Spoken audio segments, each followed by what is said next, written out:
No, I don't want to do this. I'm not interested in hearing you. I thought we were done. I was done. I'm down at the control. I'm doing my thing, and I hear Gary blabbing about it more, so I have to say something.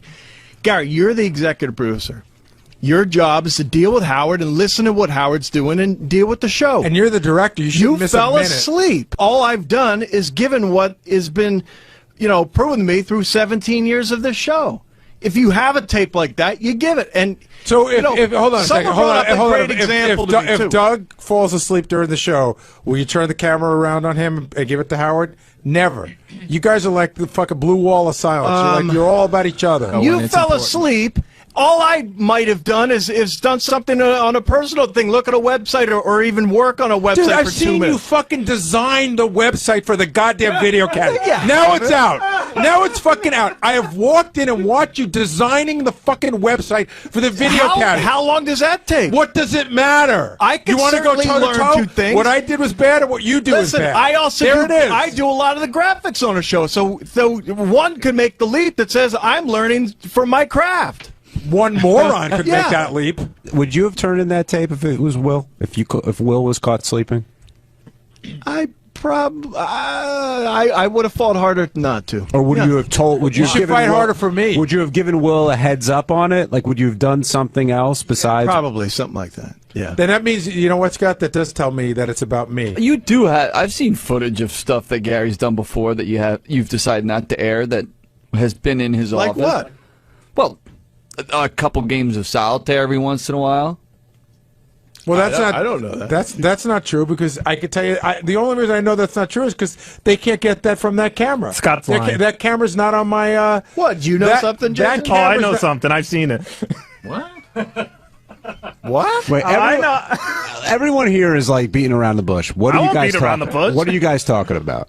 Yeah, Jason, what are you talking about? Everyone's shaking their head no, so all right, fine, I won't say it. But Scott or somebody back there Listen, I have has a nothing to montage do. of Gary doing some things in his office. I'll leave it at that. If you know that there's something out there, which you clearly do, wait a because you minute. can't stop laughing. Then isn't he then No, Will knew that no. Will's the first. Will's the one telling you You about are the it. lowest He's the form only of one who fucking said human. he saw something. You're so and yet low. I'm the guy. You're so How disgusting. is it towards me? You're a lowlife. We said You're the lowest of the low.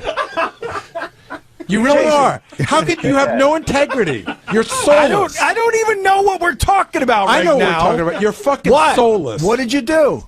I don't know. I don't know Well, what then? but it wouldn't matter. If I'm picking my nose, cutting my nails, it doesn't matter what the fuck I'm doing, because you're a soulless shit that would let people spread it around. Well, a lot of fireworks. I was getting emails from Gary. I was getting emails from Scott DePace. It's just blowing up out of proportion, and I got to now deal with it. What? Well, it's just blowing up out of proportion. People's feelings are getting hurt. So, blood is being let now. Yeah. So, forget it. But I've been brought into it. Burson, you're on the air in Alberta, Canada. Good morning. Welcome to the show. I believe this man is calling live from the Gulf of Mexico. You can hear the waves behind him. He's He is trying to get the oil out of the water. He is cleaning a pelican as we speak. Well, I think he's working that vacuum that Kevin Costner developed? Costner developed. Absolutely, Rob. I wasn't allowed to say it, but now that you've blown the lid off it, the noise you hear is the actual vacuum that Kevin Costner's brother developed, and he is now pumping oil out of the Gulf as we speak. Thank you. Yes, Burson. How's the vacuuming going? Oh, it's great. Sorry about the phone, first off. Yes. I love the show, and the best of the week shouldn't be your guys' show. It should be the wrap-up show, because that is the most amazing thing happening right now, because even Will, I congratulate Will for bringing it back to a head, bringing up some infamous tape that's out there, and that should be... Yeah, well, that's what Gary called me about, and I can't blame him for being upset. You know... Oh, no. Yeah. He can be upset all he wants. It's impossible to do his job and keep private things private when he's got a camera on him, and that he doesn't know that people are taping and... Yeah, no, it's good radio. All right, Burson, thank you. Yep. That's Burson driving truck up in Alberta, but, you know, the connection not so great. No. Anyway, let me tackle one topic at a time. I'm all over the place. Yeah, the wrap-up show has gotten very heated up, and, you know, I don't even know how to resolve it at this point, other than I said to Gary, enough then, so change the topic. If you guys keep talking and going over it and over and over it. But new details keep coming Well, that's right. That's right. They do. More offenses or betrayals. You don't even know. So I get an email from Scott DePace, who's now upset. He's upset. Because during the wrap-up show yesterday, now I understand. I didn't even know what Scott was really telling me. He sent me a picture of the radio while they were discussing it. Scott goes, Jason put up a poll whether or not Scott sucks. Oh. Now, I didn't know what he meant by a poll. I thought he meant... That's not it at all. Yeah, what is it? I don't even know what you were complaining about. The PDT is what on your radio it says. Yeah, but someone took a poll. Well, that has nothing to do with what I'm talking about. But that's what you wrote me. No, what I said was, shouldn't it be up to the audience to decide whether I suck or not? Jason wrote up DePace sucks as the PDT. Oh. Yes, okay, all right, now I understand. Now I'm starting. I didn't listen. I didn't know what the fuck you were talking about. And Howard, that was during the regular show, not during the wrap-up show. Right. And now they're telling me to play. Okay. Well, I happen to agree with Scott that, to put up DePace sucks is an editorial comment from... Did you put a question mark next to DePace sucks, or did you... No, but it also wasn't an editorial comment. I mean, it seemed editorial. First of all, the thing was DePace sucks while Gary sleeps. And it was just... I went back and reread that section of the log, and the whole crust of the conversation was everyone in this studio telling DePace that he sucked. So that's how I put it up.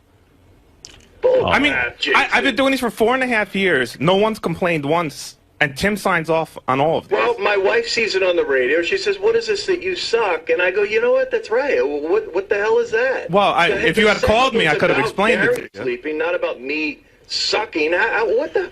That was the crux of the conversation. It was not editorial. But I know you and Scott don't get along, and you always tweak them. It seemed like it was an editorial comment. I mean, if it was, I'd love tweaking Scott. I mean, I'd pat myself on the back. Originally, I wrote Scott. Put that on your show, Jason, not on Howard. I originally wrote DePace is a moron. Gary sleeps, and I thought that was too harsh, so I changed it to sucks. I sent again. Everybody signs off on this. I don't just put up the PDT without running it by Tim and other people here. And all right. Well, it did come off in a wrong way because it seems like because you guys have had your thing, and then it seemed like you were saying DePace sucks. Oh, well, it was as the guy who editorializes. I only say DePace sucks on the air. Right, but you said it on the PDT. So anyway, it wasn't coming from me personally, but okay, I see what you're saying, and I see what Scott's saying. Got it. So anyway, I get that email last night. So I said, I wrote back to Scott, well, that does seem like you're right. It shouldn't say DePace sucks. I'll talk to Gary and Tim about it and find out. I don't even know how. I didn't even know who did what. I didn't know the PDT. I thought he meant on the website they were taking a poll. I don't know what he meant. Right. But he's throwing it up to a poll. Apparently. Right. It seemed to me that he was correct, Scott. He's having an argument with Gary, and Jason to write DePace sucks or Scott sucks doesn't describe the action. Right. It's more of a comment. So anyway, I was dealing with that, and I said, I'll have to find out and get to the bottom of this. I don't... And then Gary wrote me back and just said he was more furious with Scott than ever, and he could give a shit what they write on the PDT about Scott. He didn't even care about it. Tim never wrote me back. I just heard from Gary. Tim's keeping his head down. So I went, oh, well, I don't have an ally there. I mean, I'm trying to straighten this thing out. Nobody's helping you there. Nobody's helping me there. So his point of view was that evidently Scott, this camera that they had on Gary has been something that has been ongoing for years. And it might be Scott DePace then had to go on the wrap-up show. He told me he wasn't going on the wrap-up show anymore. Next thing I know, he's in there. He can't stay out of there. No, I think he's his own worst enemy. it. Well, he does. I can't sit back and let them talk about me like that. You like it. It's so frustrating to hear them saying this crap that's just not true. Well, you told me you weren't going in there. And I hate it. I hate that I do, but I can't sit back. Well, anyway, so he can't sit back. Next thing I know, he's in there. And the two of them are going at it again. And then DePace, in another brilliant move, tells Gary that they've had a reel of stuff about Gary, and they've witnessed many private moments of Gary's, and that they all sit and look at it. They talked about private moments that they've witnessed. And again, when he was saying it on the air yesterday, I'm thinking to myself, my God, any human would have turned off the camera because that's not for you guys to see, and the camera shouldn't be in there. And instead, they're sitting there and watching stuff that they know they shouldn't be looking at. Why did you admit that? Can I explain this? Why did you admit that? I'll tell you what happened. You got caught up again. I'll tell you what happened. I heard what happened. No, well, you just got it wrong, what you said. I just listened to it. There is no reel that I know of that I've ever seen in my life. On the life of my kids. But Scott, what about the stuff where you talked about how our agent came in? And Exactly. Now let me get to that, Gary. Okay, first of all, I want to point out to everyone there is no audio in that room. We have no audio. So all it is a camera talking. That's first of all. Second of all, the live camera's on all the time. Right. I have a monitor as well as monitors for all the cameras in here. Right. Now, on that particular day, your agent had went into Gary's office. I saw that. Someone else pointed it out as well. I said, you know what, guys, we can't be looking at that. And I shut the monitor off. Right. And that was that. So all in all, I saw Don was here in the building. That was it. Right. And I could have saw that if I saw him in the hall. But you saw him in my office, and why would you bring that up to hold over my head yesterday? I did not bring it up hold on. Scott said, hey, Gary, I've seen a lot of things that I haven't talked about on the air. No, that's not what I was talking about. That's what you did say. I just listened to the clip. What I was talking about is Doug said that he didn't know that this deal existed between Gary and I, and I'm saying that's bullshit. And I was using that as an example to show how Doug said we can't, look at that or whatever. So anyway, this thing is going on and on and on. So I said to Gary this morning, why don't you just drop the topic? It's enough already. And he said, no, he recognizes that. I don't know. What did you say? I don't even remember what you said. You can't just drop the topic because it looks bad to the audience. I can talk. Listen, it's not talking about it that's bothering me. It's the fact that it happened. And so it'll just die the way, it'll just go its natural death. For us to just stop talking about it wouldn't be the way we do the show. But well, Gary, so that you know, man, I never had anything to do with making a display of your camera. I never showed anyone anything. I don't have anything to do with this. And for you to put the anger at me is just bullshit.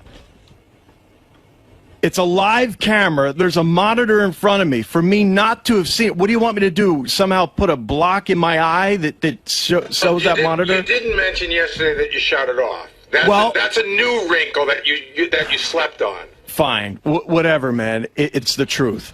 So, I don't know what's the truth from you anymore. That's the truth from me. Of course, from me, but everyone else, the truth is exactly like it is, right? You trust everyone but me.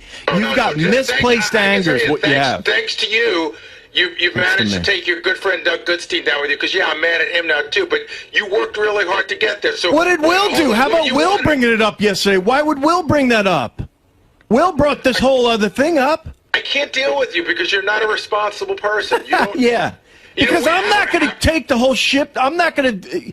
Dude, it's not me. You won't take... Of course, nothing's you. You won't take any portion of it. Don't pull me into an office ever again, you piece of shit. Yeah. I don't want to be in an office with you piece of shit. You pull me in and you go... To try to make up for this stuff. All you wanted to do was, again, explain to me how it's not your fault. My anger's misdirected. Could I please forgive you so you can feel better about yourself? From day one, Gary, I've accepted my piece of this. And that's it. I'm not accepting all of it, what you want me to do. Let's do an audience poll and see if they think you've accepted it. Dude, all the polls that I've seen, by the way, are on my side. So, whatever. Take a poll, whatever you want. What polls? There's a couple that I've been informed of on Stern Fan Network that are on my side. Whatever, There man. is a CNN poll going on. Wolf Blitzer took one. Last night I saw that. Well, look, anyway. The camera's gone. If Gary would accept... You know what? Here's the deal. It's gone forever now, so don't bother with the box. Okay. There's no obligation on my end to have you have a camera on me. Okay, sure. That was saves us $1,500. What $1,500? I was going to have to buy a box. And by the way, there is no box here. It's gone. It's missing. I don't even know what anyone's saying. I don't either. There's a device that will allow, when Gary hits his mic to you, it would trigger his camera so that we then could see it for a certain amount of time. And that device was made, wasn't ever hooked up. That's why this whole problem happened. Yeah, well, and now that's Gary easy to hook up, and that's what you should have on. Yeah, well, we need to buy a box, and so buy the box. And that's what you should have done 4 years ago. That's right. And I told Gary, you shouldn't allow that. If he had come to me, I would have said, they can buy a box and do it the right way. You shouldn't have a camera on you 24 hours a day. I wouldn't allow that on me.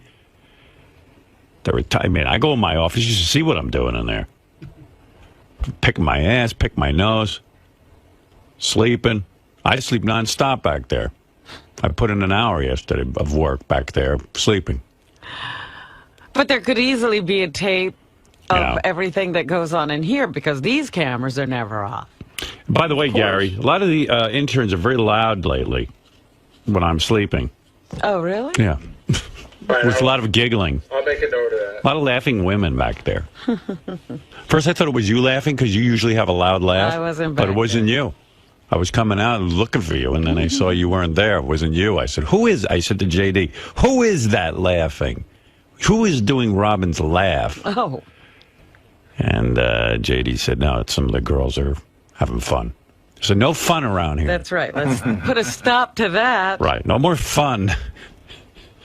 When I leave, there should be fun. It's just I'm very sensitive about a woman's laugh. Whenever I hear a woman's laugh, I assume they're laughing at me. All right? It triggers something. Reminds you. Reminds me of my earlier days. Your adolescence. Yeah. I left here yesterday. That was going on. And when I got a note from Scott that he wants the PDT fixed. Look, it was just something my wife called me and said, what is this on here? You suck. And I go, I have no idea. And I turned my radio on. So I said to Gary, what's going on with it? He didn't want it. He was happy. Well, that's why. And Howard, normally I wouldn't have even went to you, but I realized he wasn't going to be my friend in this, so I had to just. No way. Forget it, friend. Let's be honest. I didn't say anything about the PDT. No, you didn't. I just said, I'm so furious. I didn't say good or bad or otherwise. That's true. That is right. I just knew Gary was the wrong guy to discuss it with. Well, what did we do about this? Now, I mean, I guess it has to work itself out because these two are angry with each other. I'm not mad with Gary. Hold it. I was talking to Howard. Sorry, Robin. The last thing I wanted someone else to not like me now. Yeah, well, I don't know what to do. We won't be able to see Gary anymore when we're talking to him. No, we'll see Gary, but he's got to put the box in. No, he said he doesn't want a box. Oh, you don't want a box, Gary? I don't think so, Howard. I mean, unless you say you really need it. I don't see how you're going to do the TV show if I can't see Gary. In other words, then he's got to walk in here each time? I want to have the ability to turn it on and shut it off. Well, that's the box. And shut it off as well. Oh. But you don't want that, because what if you forget to shut it off, and then we're back in the same boat? Or forget to turn it on. That's right. That's why a timer always worked well. You want an automatic turn off. We had a 5-minute timer. Let's make it a 3-minute timer. Okay? Whatever you want, Gary. Well, why don't you just make it like a 10-second timer after he hits the button off? A lot of times, if he's not talking to you and you're still talking about him, I want to see him. So, 2 minutes. 2 minutes. 2-minute timer. Okay, that'll be restrictive. Why don't you just make a box that if he takes a nap, it automatically shuts off? Best solution. A nap switch. Yeah. Napster. And, you know, I think also Gary's upset that people's perception might be that he sleeps back there all the time. He fell asleep one time in 40 years. Right.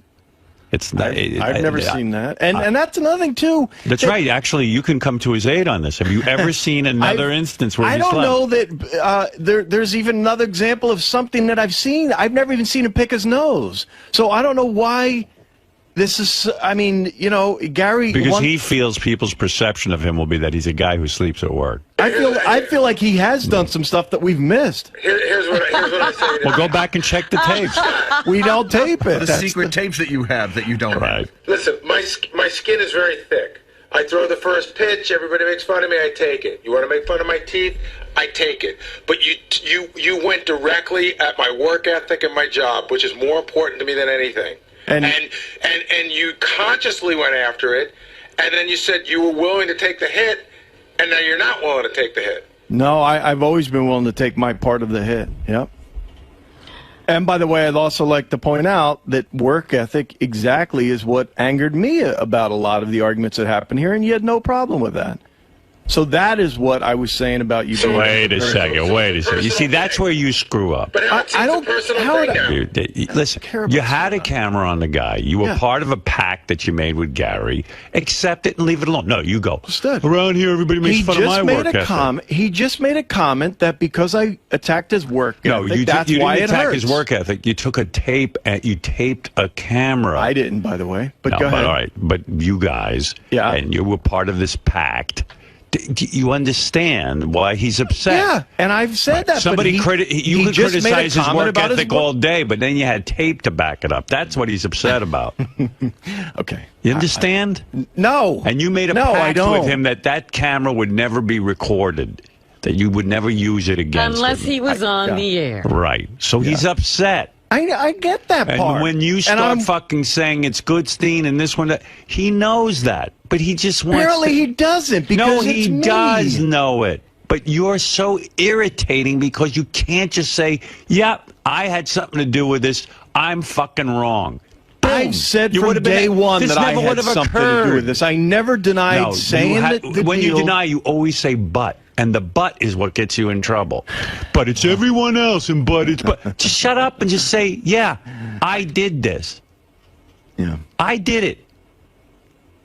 I accept my responsibility in this. You came to me with the tape with Doug Goodstein, and I said, okay.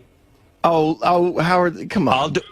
That's sort of disingenuous. That's not disingenuous. That's exactly what happened. You guys he's going to be angry at you, the star of the show. He is angry with me. Oh, come on. And he has every right to be. Yeah, I'm sure. I did the wrong thing. I'm sure you got a scathing email. No, I did the wrong thing. I went to Gary immediately. I said, I did the wrong thing. When I heard there was a tape of you sleeping, I made a judgment that you wouldn't care and that it was funny for the show and it was good.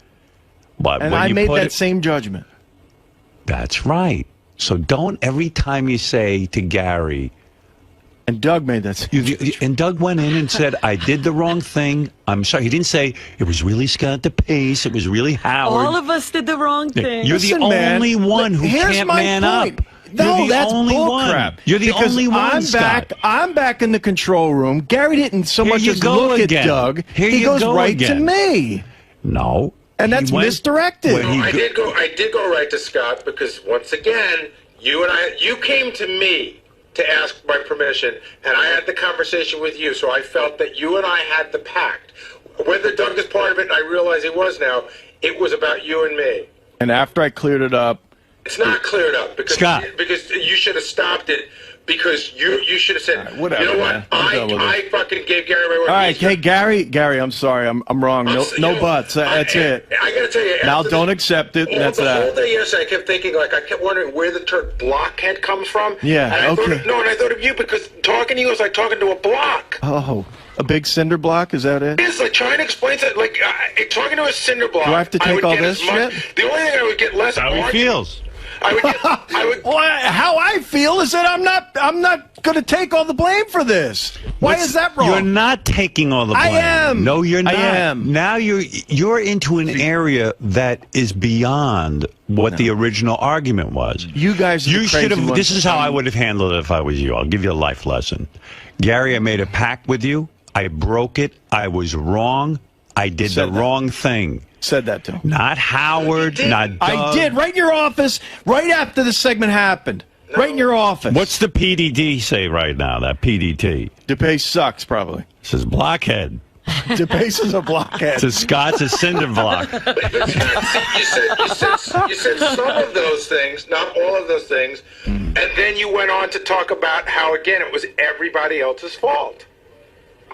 I wanted to clarify the situation. Stop clarifying. I wasn't able to do on the air Scott, because you guys were all attacking. Stop clarifying. Well, that's the guy I am. I'm not going to take the blame for someone else's You're not thing. taking all the blame. Yeah, I am. Take blame for your part in it and be done. And I've done that. Stop whining about John Hine, Will. Oh, that was more. That was more sort of a joke. No, it's not. No, it's not. That's how you act. It was. And by the way, why don't we just all agree to hate each other and then move on with the show? Can I just say one more thing? Yeah. In all of this going on and on and on, it should have been over the first day. I'd be mad. I'd already be done being mad. In all of this clarifying and reclarifying, here's some of the things I found out. They've been watching me on this camera all the time, even when they don't need it. Not exactly true. I find out that he would never do this to Will because he just likes Will better. So not exactly true. No, that's what you did say. I heard the tape. See, again, what I said is that Will and I are closer friends. So I, as a friend, would put up more of a fight than I would for Gary. That's absolutely the truth. You are so retarded. Why are you doing this? I speak the truth. You're That's sticking why a knife a into question the was fucking asked to guy. me. I don't fucking care. A question was asked to me. You're saying and I Gary speak the doesn't truth. matter to you. No, I on a scale Scott, of 1 to 10, you're I put up a self-destructing. fight. I put up a fight, but not that. Have you ever been in a deposition? No.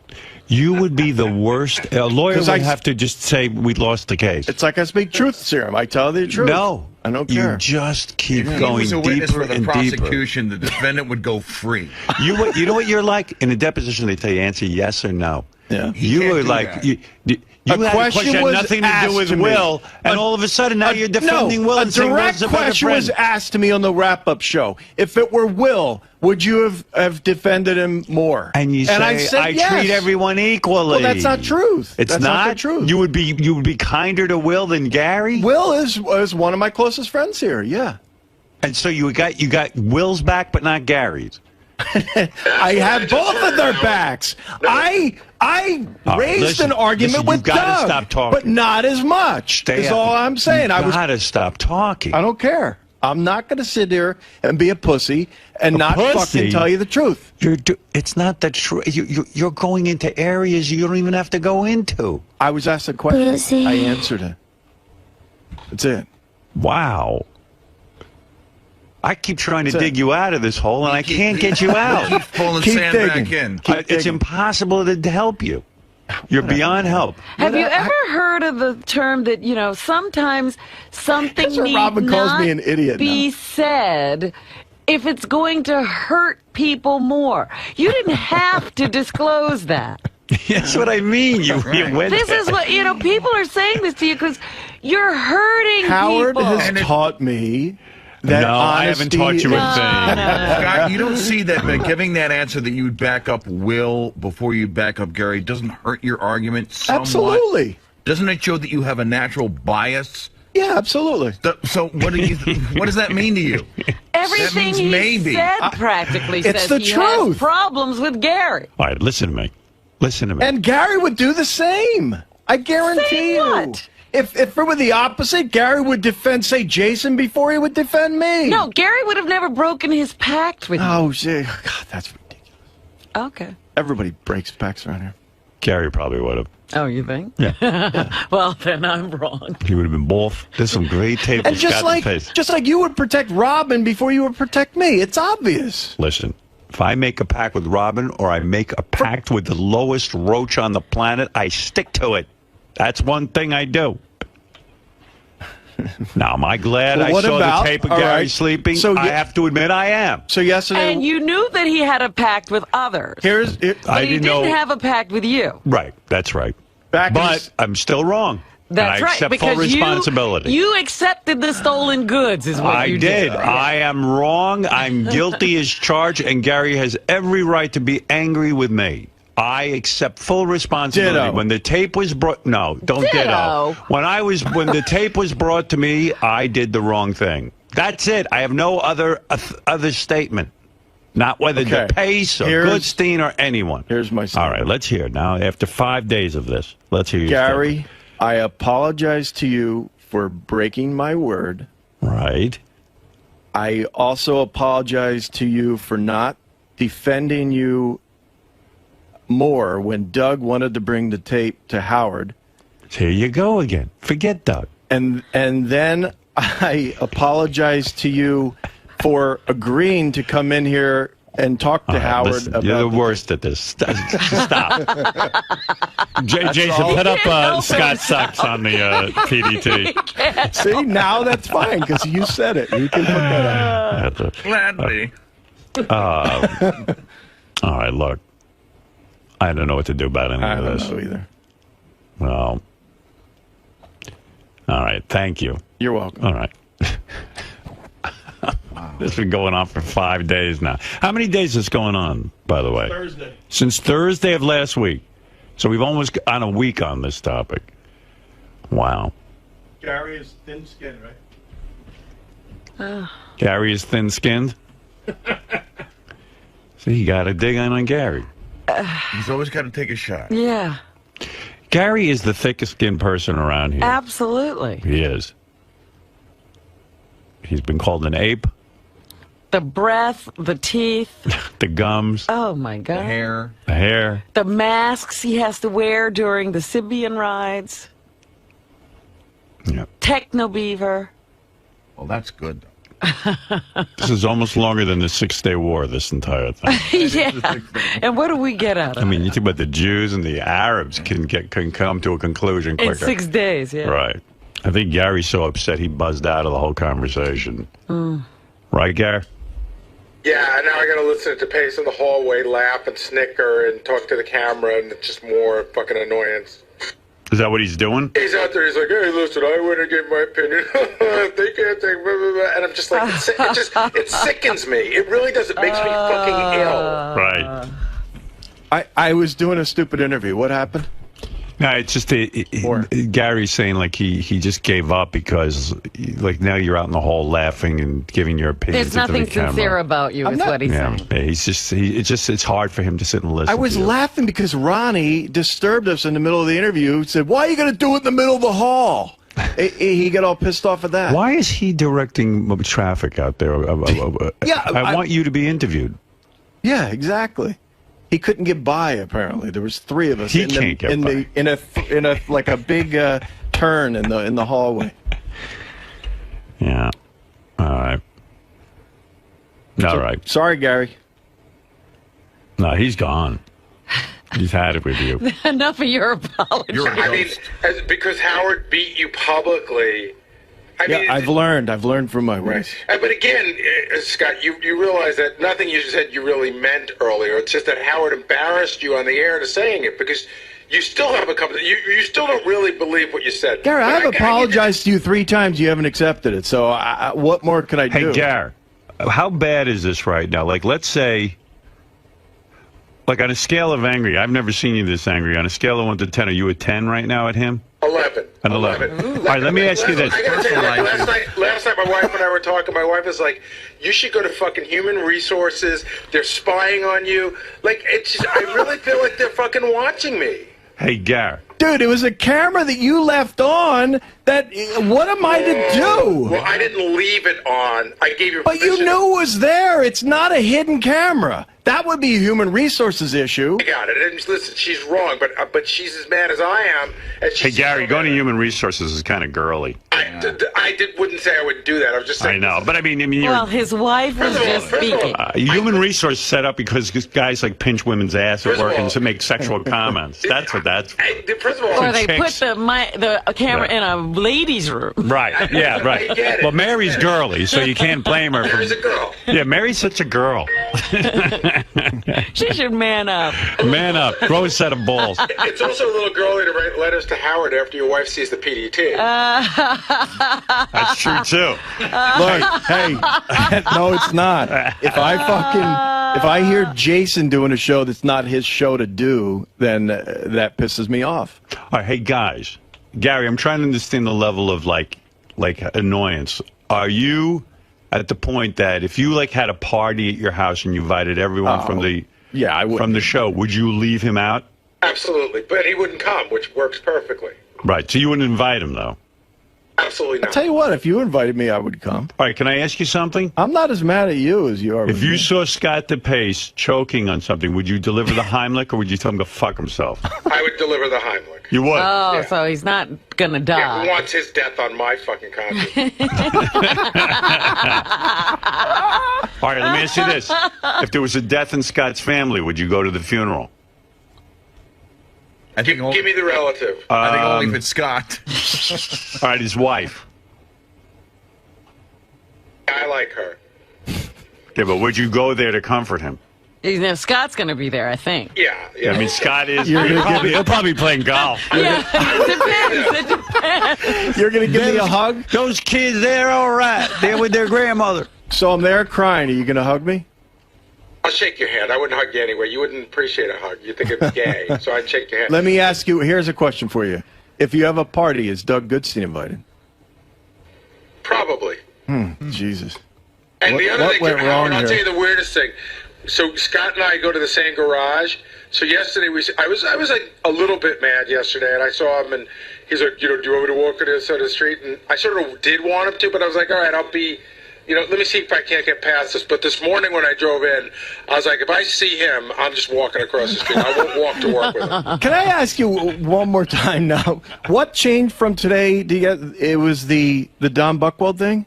Yeah, bringing that up and basically, in essence, throwing it in my face. I don't get that. You did me some big favor by not talking about a private meeting you shouldn't have been watching anyway. And I, by the way, I didn't watch it and couldn't hear it, so I don't know what. I get it, but you tried to explain how you're a good guy because there's other things that you've seen that you haven't talked about. So look at what a good guy I am. See again. But all that tells me is I don't know me. I don't know how you got that from what I was saying. Because I heard the tape. You did say that. I was answering a question that Doug had pointed that he didn't know that there was such a deal. So anyway, and So Will you should have would- never so brought that Gary- up. Are you mad at Will for bringing it up? Because Will, in a sense, brought all that up, right? I'm absolutely not mad at Will. You opened the door to all of this. You're unbelievable. No, you opened the door to all of this, and then the other thing, again, the whole thing about like, well, I would never do that to Will. He's my friend, which is basically saying you're not my friend. That's stronger than how I put it. I said It's the same. I defended. Conclusion. I told Doug, let's not do it. So why go to his wife's funeral then? Because I like her. Yeah, but She's dead. She's dead. It's only about Scott. What about my Scott funeral? isn't around. What about my funeral? Would you go to Scott's funeral? Oh, you kidding? Tap dance on the coffin. He'd be singing karaoke. You would go to tap dance. Wow. And you guys think this is all rational? Yeah. You're encouraging. No. I get what he's saying. You don't really get it. You're just not seeing it. Yeah. I'm guess telling not. you. Too dumb. You better No, take it's not dumb. bet It's back. an emotional thing. Like, you're very well guarded. Like, you're, like, kind of defensive, and you're not getting what he's saying. He's not listening to you to hear about what Doug did or what I did or what anyone else did. You're not validating anything that he's saying. Yeah, Even saying he should be angry at Will. Yeah, I mean, who is your friend. You're always deflecting. That's your Will problem. only told him something you guys were up to. You don't know how to make a sincere apology. That's the other thing. Every apology Gary is done with a just smirk. said that he was mad at me yesterday for bringing something else up. Right. And all I'm saying is that Will was the one who brought it up, not me. Yes, but you verified it.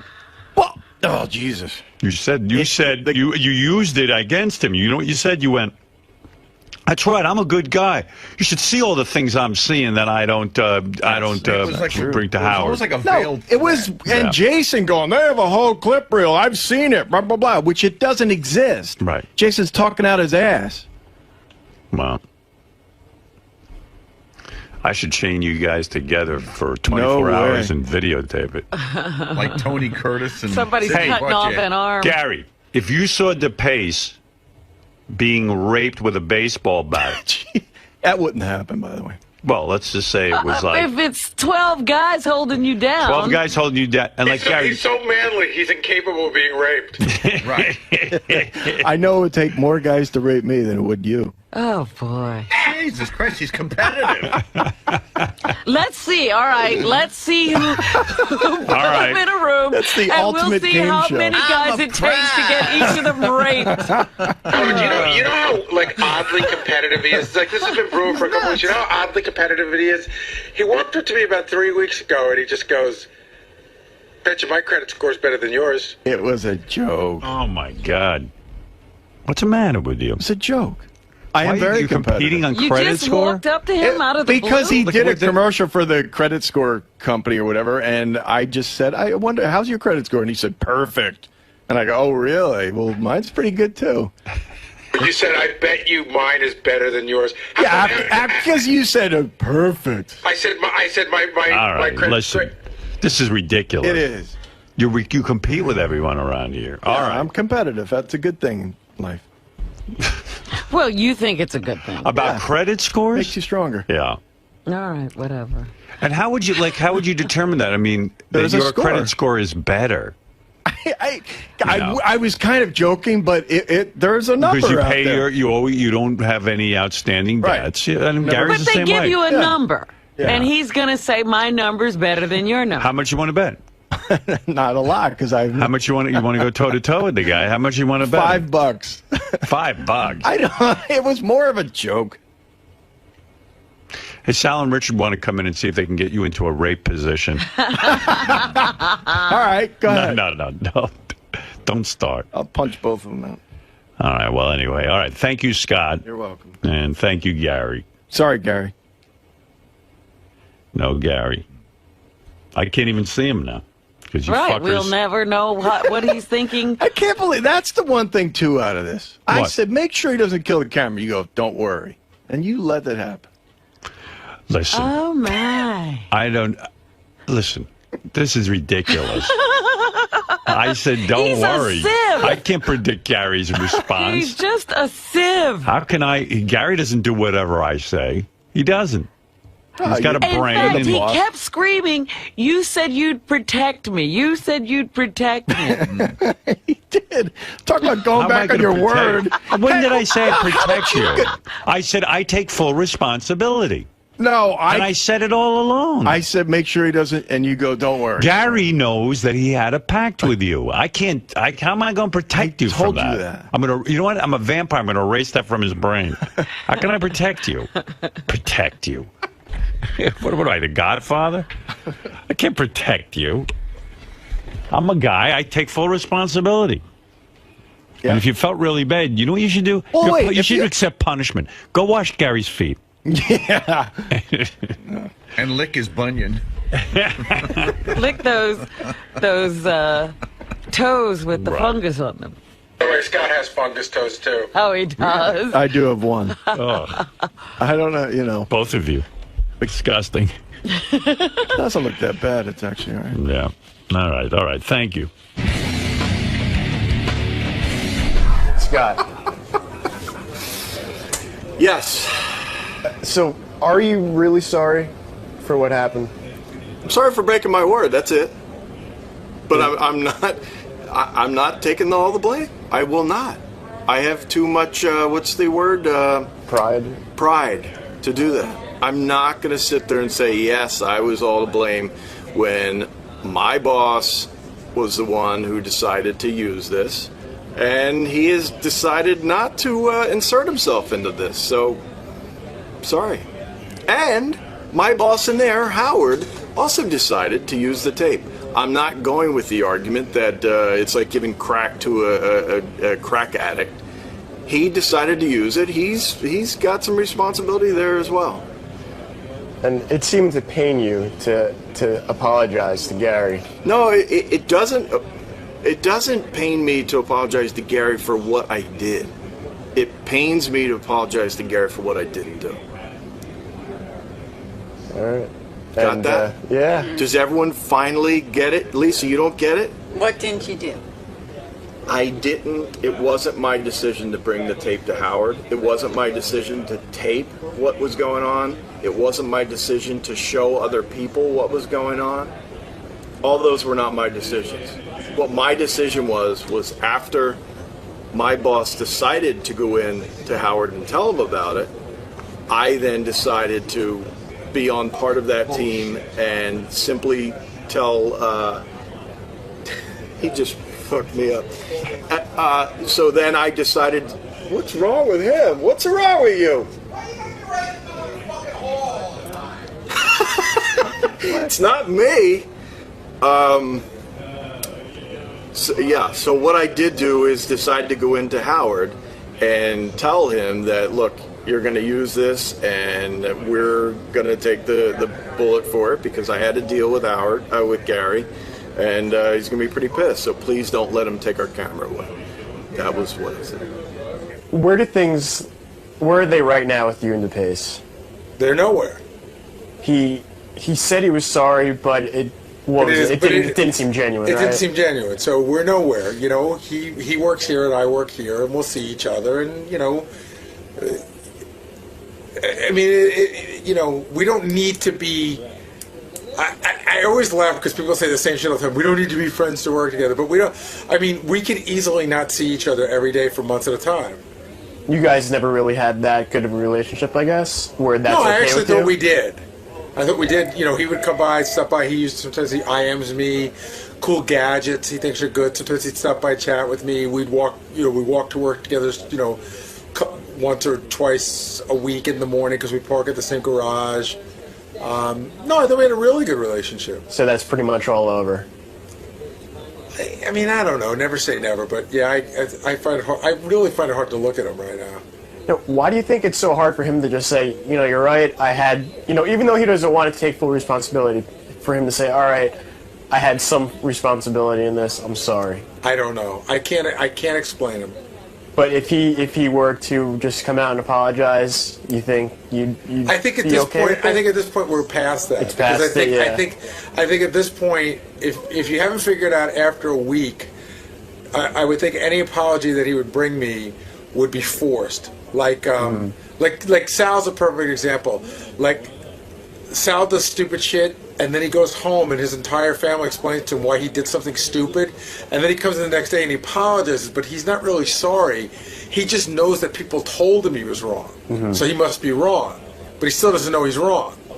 And you know, it's sort of like if Scott doesn't, he'll never feel wrong, so he'll never really apologize. And you can't make a person feel a certain way. Now, this camera in your office, what's with it now? A 2-minute timer? It's got to be fixed so that when I push the button down, the light goes on, and it's got to go off after 2 minutes. And we've done that before. Like if I push the button down and they still want me on the camera, DePace can say to me in the speaker in Squawk Box, "Hit your camera again," and I just hit the button again. Then you got it for another 2 minutes. As easy as that. Well, it will be easy. And you know what? I bet this will be fixed in. They started really working on it Monday or Tuesday, maybe even yesterday. I bet you this whole thing will be fixed in like 4 or 5 working days. And that, again, makes me angrier because, you know, it's been 4.5 years that he couldn't do it. And again, he's like, well, the people at Sirius didn't want to get involved, but, you know, it's his job to press. All right, so we're going to come back from vacation and have a new camera. Probably. Sitting on a chair at Doug's wedding in a little suit with his arms folded. And looking, by the way, bored shitless, dying for a drink. Yeah. Which leads us, of course, to John Lieberman. And John, those clips say it all, I think. Obviously, you had a few. You were having a good time. Do you regret anything? I know you apologized to Richie, but at the Christmas party, you like to drink a little bit and have fun. When I go out, I like to drink. And as I said, I don't go out a lot, but when I go out, I like to drink. Do I regret it? Of course. I mean, when you get, made fun of on the air for 30 minutes or so, I do regret it. But you regret it, all right. John, was what happened the other night? Would you say it's more like Haley's Comet, a once never happens, or does it happen once a year? I would say probably a couple times a year. How many times have you had to? That's a lot. I would say 2 times a year. How many times have you had to send a similar text message or email saying what you said to me? Look at that face. I've sent a couple in my time. See, I noticed at the Christmas party this year, like you were dancing and having fun. You weren't making a spectacle of yourself, but you were on the border. But what I noticed more was your girlfriend was like, "Yeah, I'm not getting involved in that." She's known me for a very long time, and she's seen similar incidents to this. Right. We were all sort of like, God, Lieberman's girlfriend seems so normal. Does she know what's going on? Oh, you should have seen her Saturday night, man. Just hiding in a corner. So she drove home, I'm assuming. Yeah. Oh, yeah. Of course. But she's very tolerant, and she's known me for a long time. And I mean, this started in look, my nickname in college was 2 Live Jew, because we used to have these parties at our fraternity house, and I would just start rapping in the middle of it, and people eventually would come to see me rap. God, but I'd hate to hear that. It's a release for me. It is. I know it sounds like bullshit, but like I don't want to sound like Tim, but during the week, I generally work like 15-hour days, and so sometimes I need a release. I'm not saying it's right. Ronnie, stop being a dick. Do you only, when you rap, is it only 2 Live Crew, or is there a plethora of artists that you cover? Well, they're original raps. They were original your me own raps. Yeah. It's like my poems. I got a lot of questions, but one of the questions is, so you get home, I'm assuming your girlfriend like throws you in bed, takes your shoes off, throws the covers on you, and just, you're fucking passing out, right? I actually wasn't passed out. No, we talked on the drive home. And what did she say? And like, did she recognize that you made a bit of a scene? Yeah. And what did she say? She said, "Come on, you can't do this." She's like, because now you're working at Howard Stern, and this is going to come up on the air. Whereas before, your life isn't as public as it is here. Right. Before, everyone goofed behind your back at the water cooler. Right. Now it's on the air. Right. Or to me, now it's on the air. And I think, and that's what I'm most mad at myself for, is that realization that I'm a pretty smart guy, but yet I didn't really fully put 2 and 2 together that this is not good. This is going to be on the air. What were the softball questions? You kept saying that today. Well, this is the thing. I mean, to be complete, in context, like, those guys know that Lisa and I, butt heads. So, they see I've had a few drinks. So, of course, they're bringing up Lisa. I didn't initiate what you heard on the air. I did not initiate. The Jay-Z thing I did. I went up to the DJ. I said, I'd like to please, and I was very, very nice about it. I said, could you please play Empire State of Mind? We heard how nice you were. No, that was later, but to the DJ, I was nice.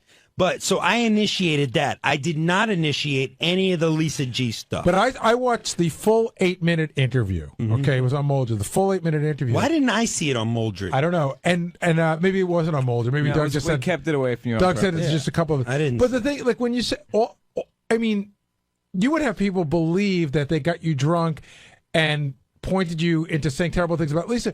You were drunk, and they just said, "What do you think of Lisa's book?" And you were off to the races. There was really not a lot of prodding needed. Right, but I didn't go up to them and say, "Hey, boys, let me start talking about Lisa's book." I know, but they didn't say, "Do you think Lisa's nice or not?" They go, "Just what do you think of Lisa's book?" And you were shot out of a cannon. Because you're blaming that on them? No, I'm not blaming. No. I take full responsibility for what I said. All I was saying was I didn't initiate it. They asked the questions. Yeah, That's but that would what be I'm like saying, nobody asked Mel Gibson about Jews, but then he talked about the Jews. The other thing that happened, Gary, was when you first came in, actually, Ronnie, you were in there first because Howard was saying how Ronnie has become Howard. Like, Ronnie... Stop it. It's what he said. I know what he said. Well, what do you think he meant by that? I don't know what he meant. I have no idea. Well, what's your guess at what he meant? To me, it just sounded ridiculous. How am I like Howard? But what do you think he thinks when he says that? I don't know. I have no idea. I have no clue why he thinks that or says that. What do you think he means, John? I think he comes in as he's the guy, sort of, like a celebrity. Like a celebrity, the one that people didn't come in like that. I'm saying this is what Howard was trying to imply. And I have a new guy in my place now, John Lieberman, the new town drunk. I love the satisfaction Ronnie's taking out of this. By the end, it's awesome, man. By the end of John's time in the studio today, he was talking about war veterans and like needing a break, and you broke him down pretty hard today, Ronnie. Did I really? Yeah. Ah, I'm so sorry. I'm crying. You're not sorry at all. I'm crying. You're not sorry at all. Crying. But John, here's an indication of how bad. Now he knows how I feel. How bad things got for you today. Howard brought you in, busted your balls. You managed to completely deflect the conversation to goofing on Lisa, but it came back. Yeah. And when it comes back like a boomerang, that means it's bad. Look, I know it's bad. I know it's bad, and I know it's not over. But at the end of the day, if you boil it down, who has not gotten drunk at a wedding? Just not everybody is recorded, and it's played for millions of people. If it hadn't been here, like, do you think you really did anything wrong? Like, you apologized to them? Do you think you did anything wrong? Yes, I think that in my mind, I didn't want to take the focus off of Richie and Rachel's wedding. Luckily, it didn't, according to Richie. But that's what I regret the most. So, see, I don't think you did anything wrong. I think you were great. You were a fun drunk. Right. You weren't violent. You weren't physical. You know, it's just the problem you have is alcohol is truth serum for you. Right. And there were cameras that I recorded. said that was like one of those Russian movies where they inject the spy with truth serum, and he just tells you like everything. we had electrodes on him. Yeah. We were going to shock him if he didn't speak the truth. Do you think Howard thinks differently of you now? Yeah, I'm sure he does a little bit. Oh, I know he does. Would you just stop for a second? Well, what do you mean? Do you have to always be an asshole? Ronnie, did you discuss this? Ronnie, did you discuss this with Howard? I mean, really, you can't be nice for 2 seconds. I'm being nice. I'm only speaking the truth. Did you discuss this with Howard? Look, Ronnie can't speak. A little bit. Look, I pride myself on being a serious reporter for the most part, and sure, so when I don't want this to take away from how people think of my reporting, both here and other places outside of here. That's my concern. Wait till 𝗦𝗵cie sees this. Joe, would it be safe to say that this will never happen again in front of us? Christmas party is in 3 months. No, think of that. yeah, I mean, I think I've learned my lesson, so I want to say it's not going to happen again. Yeah, that's what they all say. Yeah, there's a but. I can feel it in your voice. I mean, but I can't. I'm not going to sit here and lie to you. I'm not going to lie and say unequivocally it's never going to happen again. I don't think it will. I think I've learned my lesson, but I'm not going to sit here because you'll pull the tape in a year or so at the Christmas party and say, look. So I'm not going to say never. I'm going to say I hope it doesn't. Well, Gary, I never thought I'd say this, but there's a lot of Sal and Lieberman. That's what I was just thinking. Like, holy crap! I just thought the same thing. A lot. Never say never. What? You want me to lie? No, I mean, I'm not going to lie. Well, Absolutely not. I don't want you to lie, but I would think that you would say, if this is as embarrassing as you say it is, I'm not doing this anymore. Yeah, but there's that very small part of me that knows how I get when I go to social functions. Which means that you really would like to do it again, just not embarrass yourself. You want to get that drunk again, you just don't want to embarrass yourself. There are some who would say, I've embarrassed myself so greatly in front of my boss that when I go to functions where Howard will be, I'm going to refrain from drinking. I think that's probably what's going to happen. I don't foresee myself drinking at another Stern function. He needs to let loose. Mark my words. This is not stopping. Wait. You guys let him talk over there. Please. I mean, you're I didn't say anything. I really think you're out of line. Thank you. That's the whole idea. Go ahead, John. What I said is this. This was a social function. You know, I have never let alcohol interfere with any work I've done. In fact, I was on Moldred at 8 a.m. Sunday morning uploading Ronnie's speech and texting these guys apologies. Alcohol has never impacted any work I've done, nor will it ever. So, you know, I don't want to be branded some town drunk. The fact that I went to Richie's wedding and got drunk, okay, I did. I wasn't the only drunk person there. And had I been putting microphones in other people's faces, you would have gotten comments from them too. But do you think anyone here should be labeled a drunk under your criteria? I think labels aren't fair in general. Wow, did you just scratch the shit out of your head again? I scratched. Holy crap! It's fine though. It looks worse. called This the would be a Ronnie way. rash. You see that? I see it. I'm not. See what I do to people, John? Oh, yeah. My forehead gets itchy, and then I itch it, and it'll be red for about 3 minutes. I think the point, somebody was on the phone before and they hung up and they said, we're out of line. We shouldn't give you a hard time. It was not a work function. And first of all, I don't think you did anything wrong. I think it's funny, but I think it's when you go to a social function where work people are going to be, people are going to watch you and have have ideas about how you are. It doesn't mean that you're not going to get you're going to get fired for what you did, but people will look at you a different way. You agree on that, right? Yeah, of course. And not only that, but there's content for the show the following week, depending on what you're doing and where you're at. It all leads to the show. So you don't want to be the heir apparent to Ronnie when it comes to these types of things? No, I don't think. No. Too late. Well, how would you classify Ronnie at these situations? I'm not going to classify Ronnie. I don't want to talk about Ronnie. But you have, even in this, you said, "Hey, I'm not a Ronnie." Because somebody was saying that I am the Ronnie. Or so whatever. what is a Ronnie? Well, you. That's a good question. That's a good question, Benji. So what's the answer? I don't want to speak poorly of Ronnie because I'll tell you what it is. Ronnie will tell you himself. He was drunk. He was a mess. He made an asshole out of himself. That's Ronnie. Do you think he should? Do you think how many people in this room? How many people in this room have not gotten drunk at a wedding and maybe has anybody in this room not gotten overly drunk at a wedding? Not on camera. Maybe John Hine. But of course, I've gotten crazy drunk at a wedding. But it's one thing to get drunk at a wedding.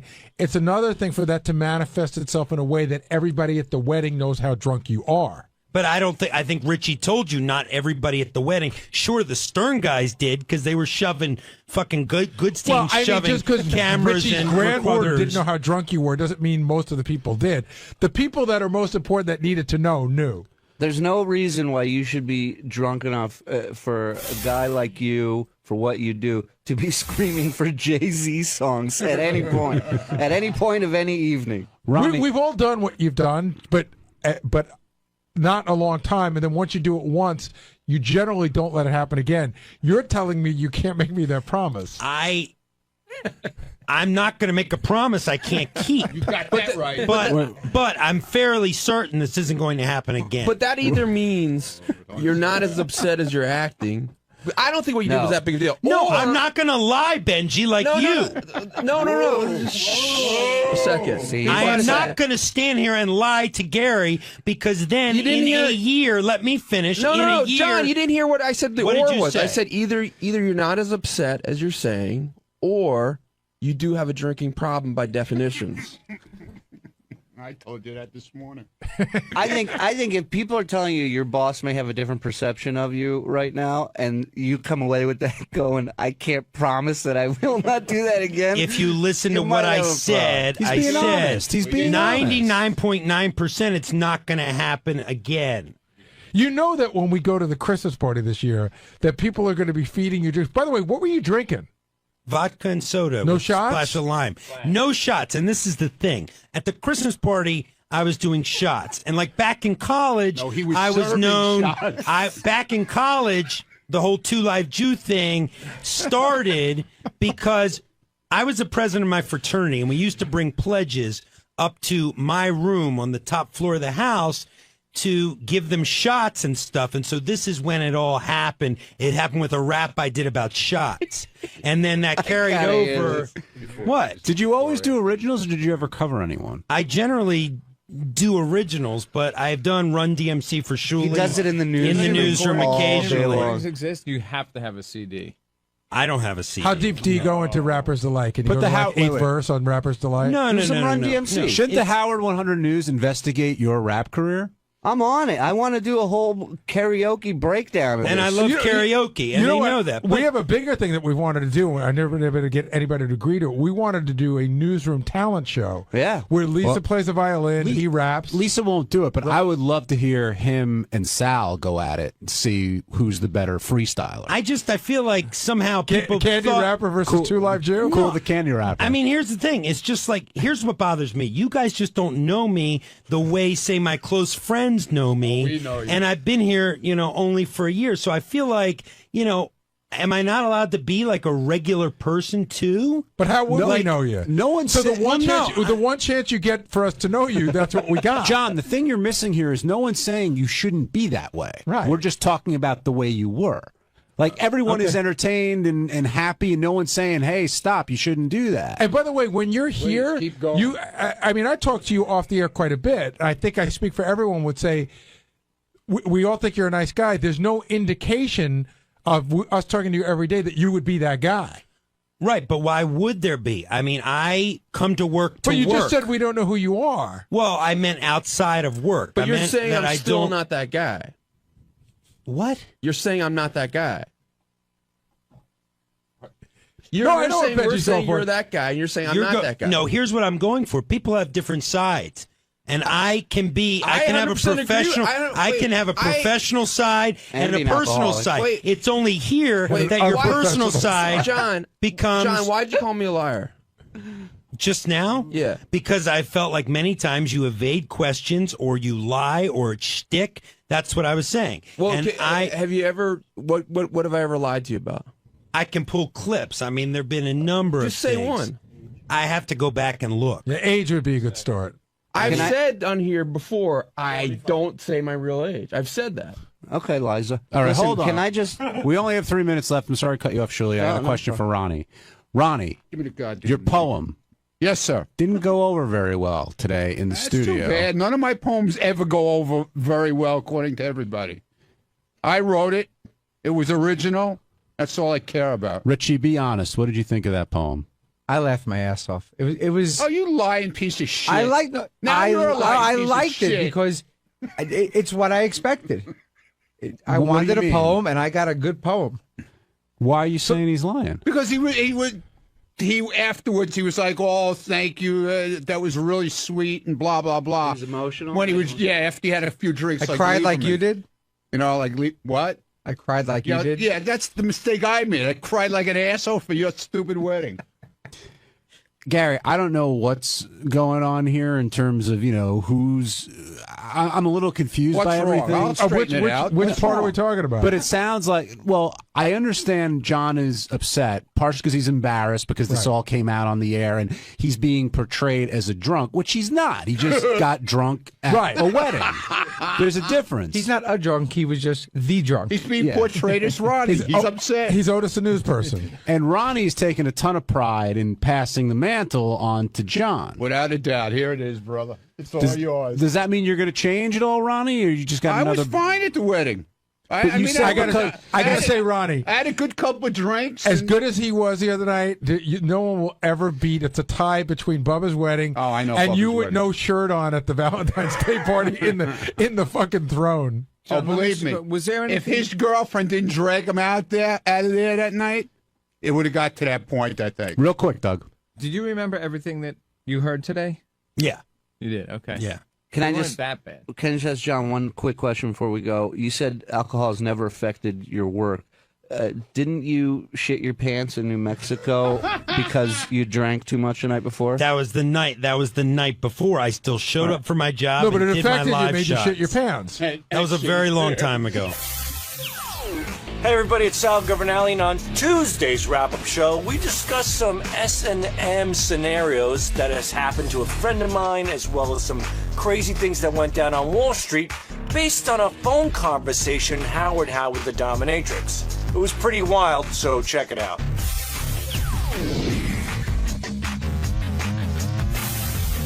We'll try Dan in Chicago. Hey, Dan. Oh, jeez. Yeah, you had that dominatrix on the radio on. I was wondering whether Gary or John, you ever participate in any dominatrix activities? I can say together. unequivocally, the dominatrix thing is one of those. There's a lot of fetishes I don't understand.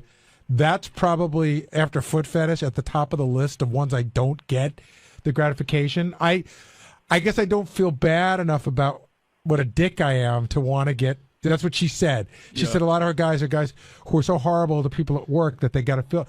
I don't get that at all. I understand it. I've never done it, but I sort of get why guys would want to do that. I mean, if they want to be put in their place or whatever else. JD, did you ever go the dominatrix route?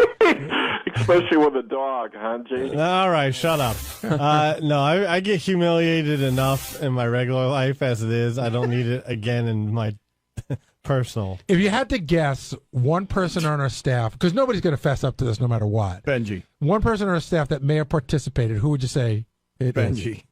I'm a pro dom, yeah. Have you ever done it? Yeah. Have you ever tried it? No, seriously. No, I played around with, not with a... Dominated or been dominated? Yeah, I played around with that in the bedroom. But not to the extent of like wearing outfits. Who do you think's been to? Do you think anybody in our group has been to a dominatrix? Sal, I think Sal would be willing to give it a spin. Lieberman. Let's get Sal down here and get his turn on this. I think Sal's story will be something like, well, what happened was I went there and I didn't know what it was, and then she started doing it. It wasn't that bad. It's the ones you never think of. That's though. right. It's like the John Hines of the world that show up with a ball gag in their mouth. I would never bring it to work. Well, I'm smarter than that. The other thing which Chloe said when she called in, I mean, the different stuff that the Wall Street guys would do. I mean, you just hear one thing after another. I mean, it gets bullshit to put it on one industry like that, though. The Wall Street guys. Wall Street guys are normal.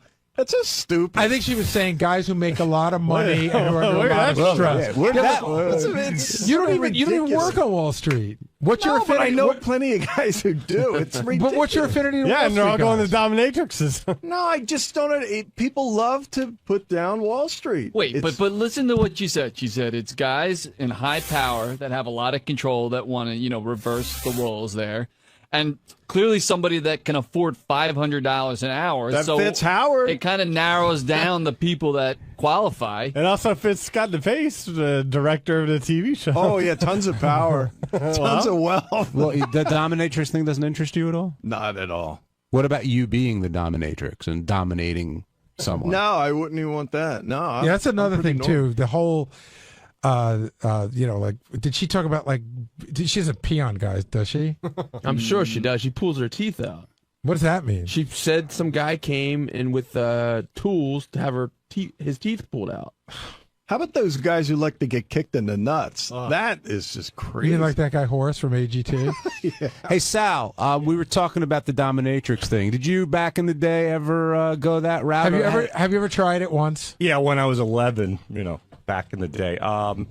I never tried it, but a friend of mine has. And there we go. And how did it go? Well, what happened was... Yeah, what happened to the friend? It was a total mistake. The friend was browsing in the paper and thought it was a massage. And he got there and there was a bunch of whips and shit on the wall. Right. So he was like, well, wow, this girl's pretty wild, it's just a massage. So she says, get on the bed. And he says, I'll go with it. Right. And he gets on the bed. And then she says, get on your back. I mean, he thought it was kind of odd because usually you get on your belly. And then she just starts playing with his butthole. And she's like, wow, you have a wonderful asshole. And then she reaches from the side of the bed and pulls out a vibrator. And he says, what the hell are you doing? She goes, well, didn't you read the ad? It's ass play. I do ass fetish. And the guy says, well, that's not my thing. I'm here for a massage. And she says, well, it's still going to cost you the $80. And this is what I do. And the guy said, well, I'm not exactly sure. Why don't we just give it a little whirl? So it went about a quarter inch in. Everything stopped, and my buddy just bailed, paid the money and bailed. So, yeah, that poor guy. And I know you think it's me, but it's not. It's my friend. Did the friend go to dominatrix beforehand? You said it was a massage and an accident. Like, was he looking for that kind of thing? No, he just wanted a normal massage. It was a day after work. He wanted to unwind, and he ended up... I think what happened, in retrospect, what happened when he went through the classifieds, he he clicked the wrong number. I mean, I think they're all lined up, and I think he dialed the number right underneath the place he wanted to go to. Oh. Did the friend ever go back? Oh, no. Never again. Never. He learned that lesson. Yeah, it was weird because she was playing with his asshole, and she kept saying, "You have such a beautiful asshole," and she was circling it with her finger, and he's like, "Wow, this is a little." I've never. Usually, it's after 20 minutes on the turnover. So he called ass play instead of jerk me off. Pretty much, yeah. So sounds like the friend's never going to forget it. Oh, the friend hasn't. When Howard was talking to that dominatrix, she was talking about Wall Street guys, and they were and both he and Robin were talking about you, saying, "What did you do down on Wall Street? Right. Everything but made money, that type of thing." Right.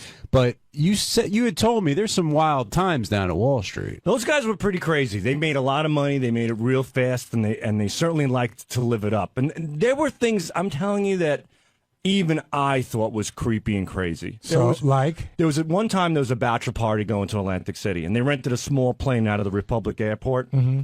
So these guys get on the plane. There's like 6 of them, and they're drinking like crazy. And all of a sudden, one guy decides to take out his cock, walk up and down the aisles, and he starts jerking off. And he literally blew a load on a guy. And they all thought it was fun. That was just, I'm like, first of all, how can you get an erection with 6 guys around you? But this guy jacked off all over a guy. These guys thought it was hilarious. Were you on the plane or you just heard this story? When they came back, everybody talked about it. Another friend. No. I thought it wasn't you who jerked off on the guy. No. Sure. I'm paranoid of those little planes. Wait, but so what? I would have The told you. guy that got jerked off on was he? No, he took it all in strides. Was one of the guys the boss or something like that? No. These were just six. And they big just shots. thought, hey, it was a joke. Yeah, and they got a kick out of that apparently. And there used to be another place. There was a pizza place out in Wall Street, in the area. And in the back, they had a strip club in the back of the pizza place. So where the ovens were supposed to be, there was like these dancers. They would bring them in like from the Dominican Republic. And it was crazy because on one side, everybody's having pizza and everything. And then you have the kitchen door. You just walk past the kitchen door. You pass this huge security guy, walk down a little bit of a hallway, and all of a sudden the kitchen is a giant club with these girls, and you get $2 lap dances. So the guys after work for $100, you'd stay there till 2 o'clock in the morning, and you'd still come home with money in your pocket. It was beautiful. Al in Michigan, you're on the wrap-up show. Yeah, I got a question for Sal, man. I love Sal and Richard, but I mean, Sal, you're a fucking pervert, man. I mean, why don't you just whip your dick out and just masturbate in the building and get fired? Well, look, I'm a horse. You know what? It was very close to that. No, that was the worst day of my life, man. Sal Not just yours. Sal got caught pleasuring himself in his office after hours. What better place? It was after hours. The door was locked.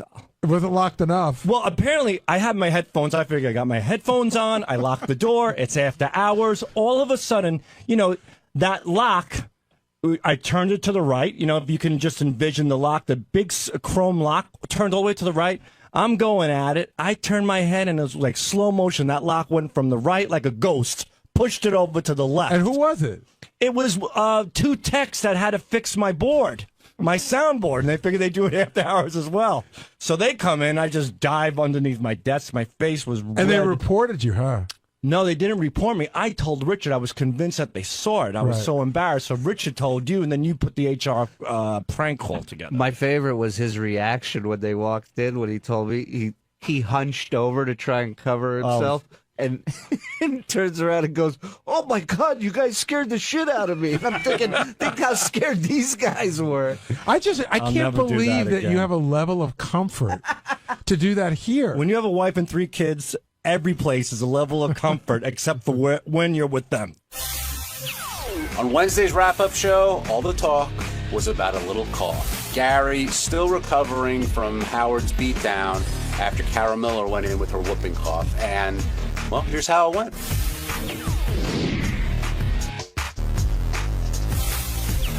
This is not your week, my friend. Yeah, I would say so, but specifically not my day.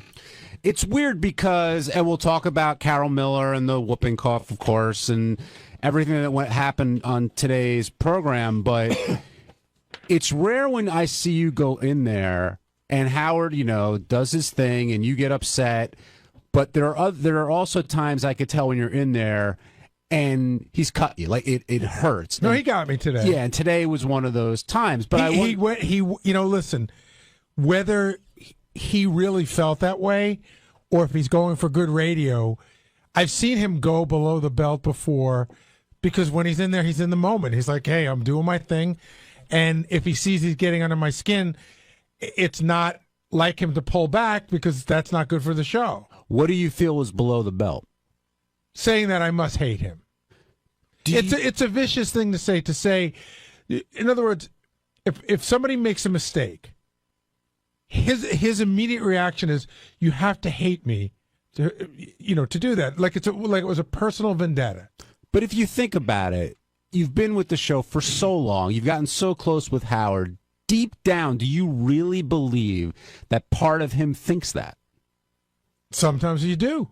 I don't think that he thinks that. I think he thinks that at that moment. And at that point, what do you do? Nothing. I was sort of arguing a little bit, and then I got to a point where, which I haven't been at a long time, where it's literally you're on the ropes and Ali is punching you, and your job is just to sit there and take the punches. Yeah, you're covering up. Yeah, basically? you cover up. I really didn't respond much. There's not much to say. There's no point in arguing. You could apologize a million times and it won't get you anywhere. So you just take the punches. A lot of the guys were saying that you're pissed at them because, you know the way it works. When you're in there, everybody helps out a little bit. Do you think anybody did something that they shouldn't have done in this situation? I would just say that writing jokes about me is part of it, and everybody seemed to have, in hindsight, they knew what to do. I don't understand what you mean. In other words, after it was explained by Howard, everyone's like, "Oh yeah, Gary should have known. Gary should have known." But nobody knew that in advance. Nobody else said we shouldn't let her in, or nobody else had that idea till Howard had that idea. Well, Ronnie said he gave you a warning of some kind. He goes, "She's sick," and I said, "I know."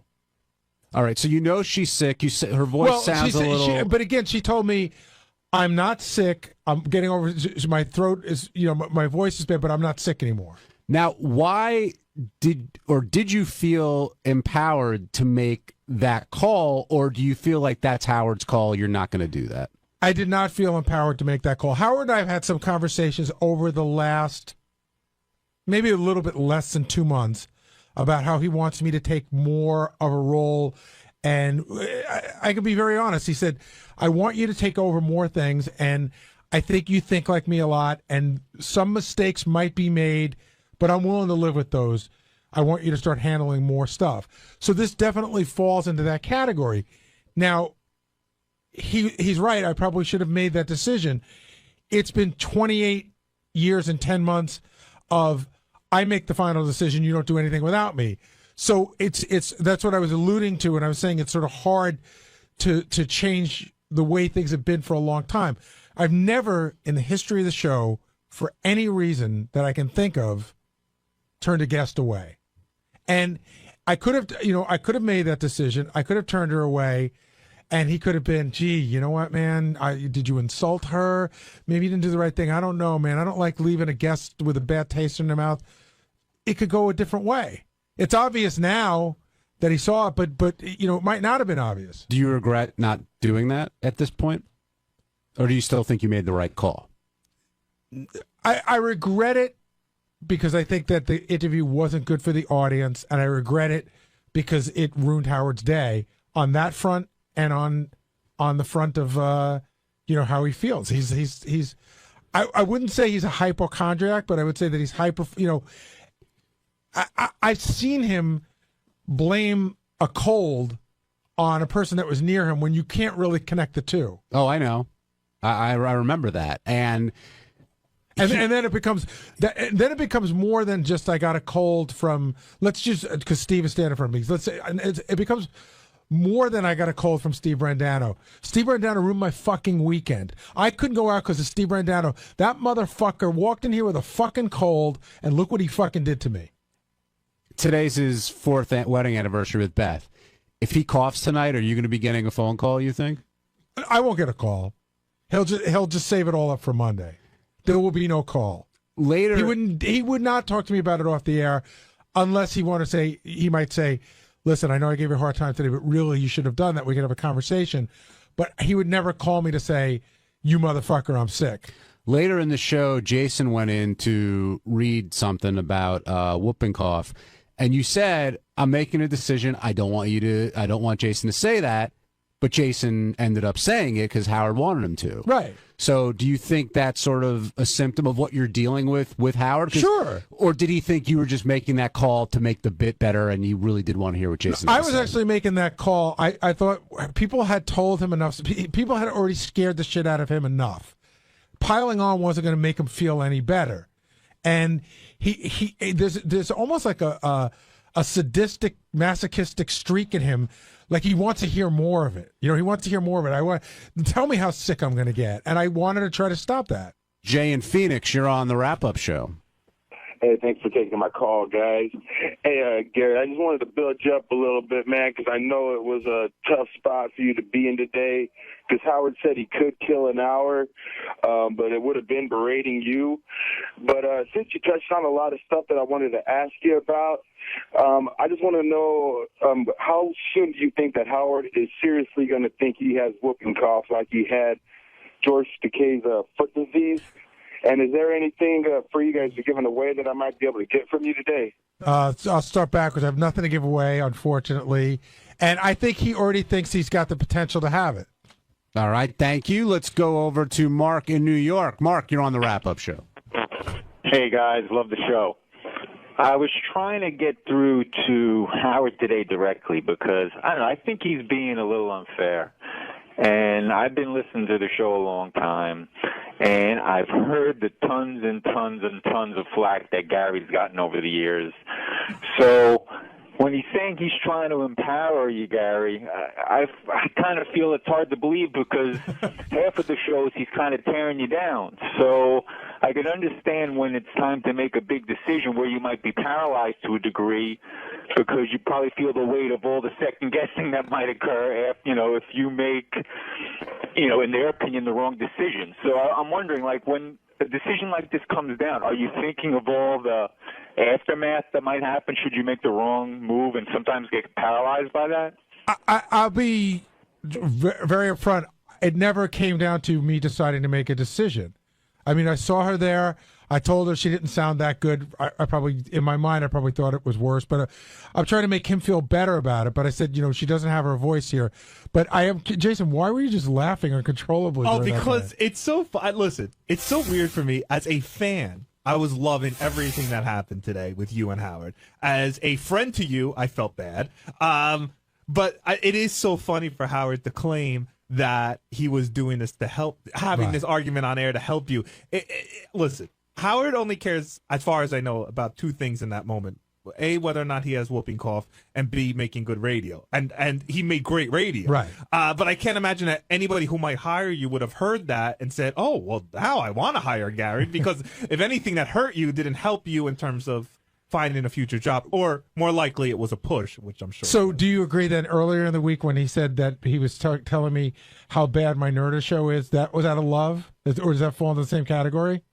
Yeah, that totally falls into the category of Howard making great radio. Right. Now, part of him might mean it inside and say, hey, listen, I'm giving Gary constructive criticism because he was, but if his feelings for you came before his feelings for making great radio, then that conversation would have been off the air. Do you feel like, well, I know he's sending you a mixed message when it comes to empowering you, but now he really does want to put you in charge, like officially in charge and be the guy of a lot of things, yet do you feel like you're getting a mixed message? Well, he sent me a very not mixed message off the air. We had this conversation, and he was very clear. I want you to do more. I want you to be more in charge about stuff like that. But yeah, if you say you can't make a, listen, he said to me, you think like me most of the time, you're going to make a mistake, and I'm not going to give you a hard time about it. But then I'm escalated in front of the audience, the office, and the interns, so I guess I don't get room for a mistake. Will, did you feel like Gary was pissed at everybody in the back when he came out of there?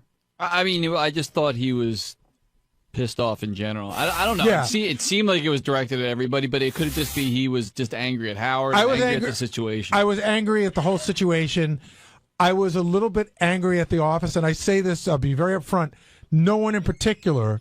I really can't point. I was angry at the entire office for their group effort of putting up all those notes, in the sense that I do get, like, if they want to put up jokes, go with the jokes. You know, the ape jokes, the Gary sucks jokes, all those.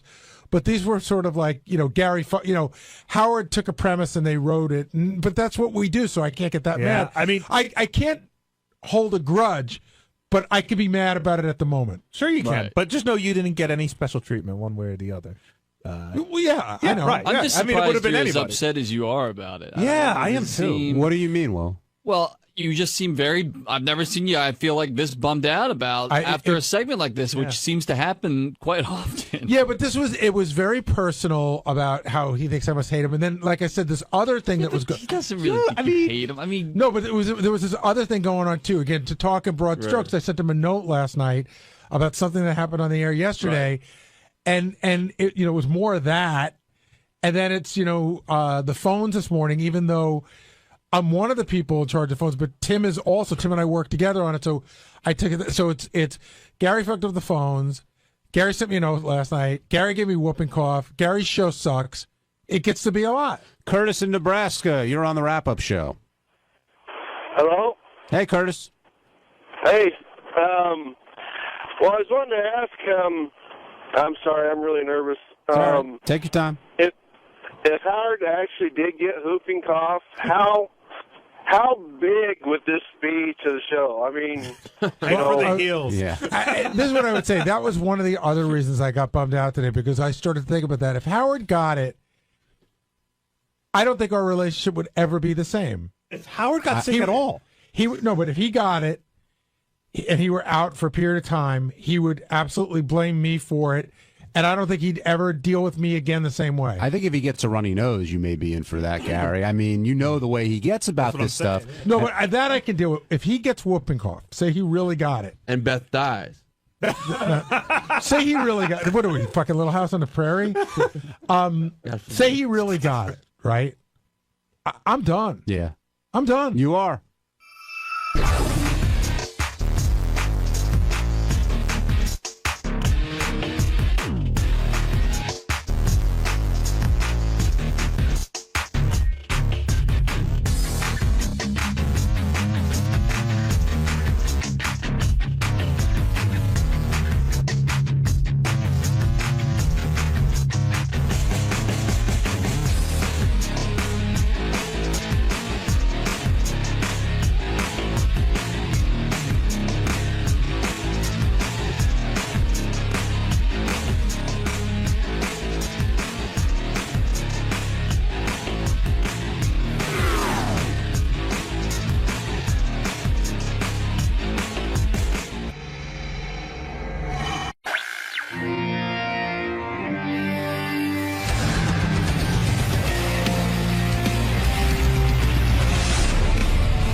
Everybody. Well, you know who has dropped by the show today? You know who's in the guest loft? The star of Chelsea lately, Chelsea Handler, is here. Oh, you're kidding. Now, I like her. We had a lot of fun the last time we met. This is the second time I'm with Chelsea. Hi. She's on the You look good. circuit again. What'd you do? You're looking I got hot. a facelift. Yeah, nice. It's a good one. Did you really? Yeah, I no. did. No, you didn't. No, I didn't, Robin. I Would tried you- to, but do I you didn't think have you enough will? time off. Do you think when you're older you will get a facelift, or will you age and let your face age? Or I will don't you... think I'm a facelift kind of girl. I don't either. I do all this stuff for my skin, so like I keep it kind of really fresh by doing like profractionals and stuff. I don't think I could get a facelift. That's kind of not in my character. Do you think all the stuff you do for your face really works, or are you just kidding yourself? No, like it works. Because Beth does all of that stuff too, and she's like convinced it works. But I think either you have good skin or you don't. And Well, no, but you can help your skin. Like it takes away sun damage and all that stuff. So at the end of the summer, I do it, it and your face comes in like really clean and clear.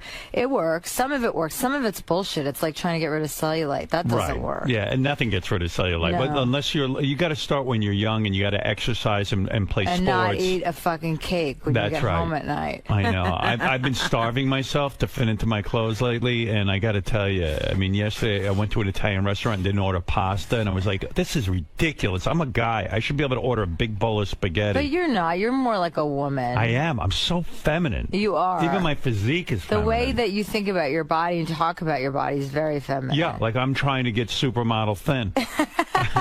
Like I look at Mick Jagger and go, wow, he's got a great physique. What a great body. Yeah.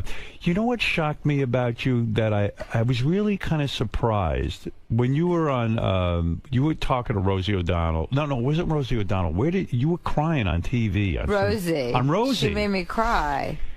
But in the crying, you were talking about the death of your mother and stuff, which is understandable why you'd cry about that.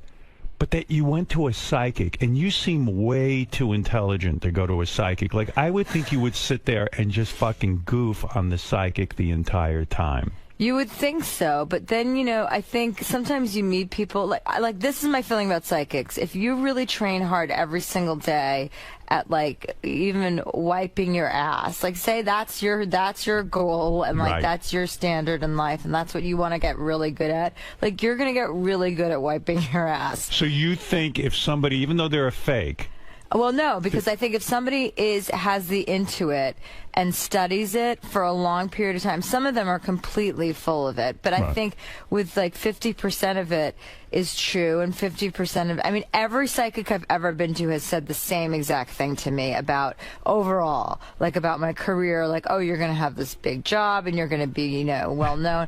And it's like, well, okay, that's great, but this was before I ever was famous, and then I went to, I mean, yes, I totally get it. I think they're all, I mean, I don't They're all crooks. You know that. You intellectually know that. I don't intellectually think they're all crooks. I think some of them are actually better than others at their job, and some of them can actually have some intuition. They don't know everything. They can't predict the future. But honestly, the woman is representing that she's speaking to your dead mother.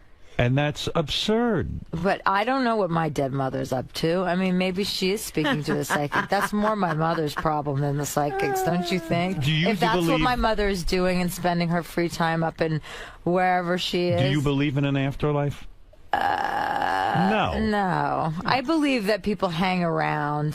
Like, I can feel people around me. But I don't believe, like, my mom's, like, I joined a club or plays chess or something. Like, See, you're such a bright woman, and I admire you, that this just doesn't fit into the MO. Doesn't fit you at all. Like, all of a sudden you're spiritual and believe that there's psychics and your mom's somewhere, hanging out on the Rainbow What Bridge. happened? Did she start crying because of what this woman said?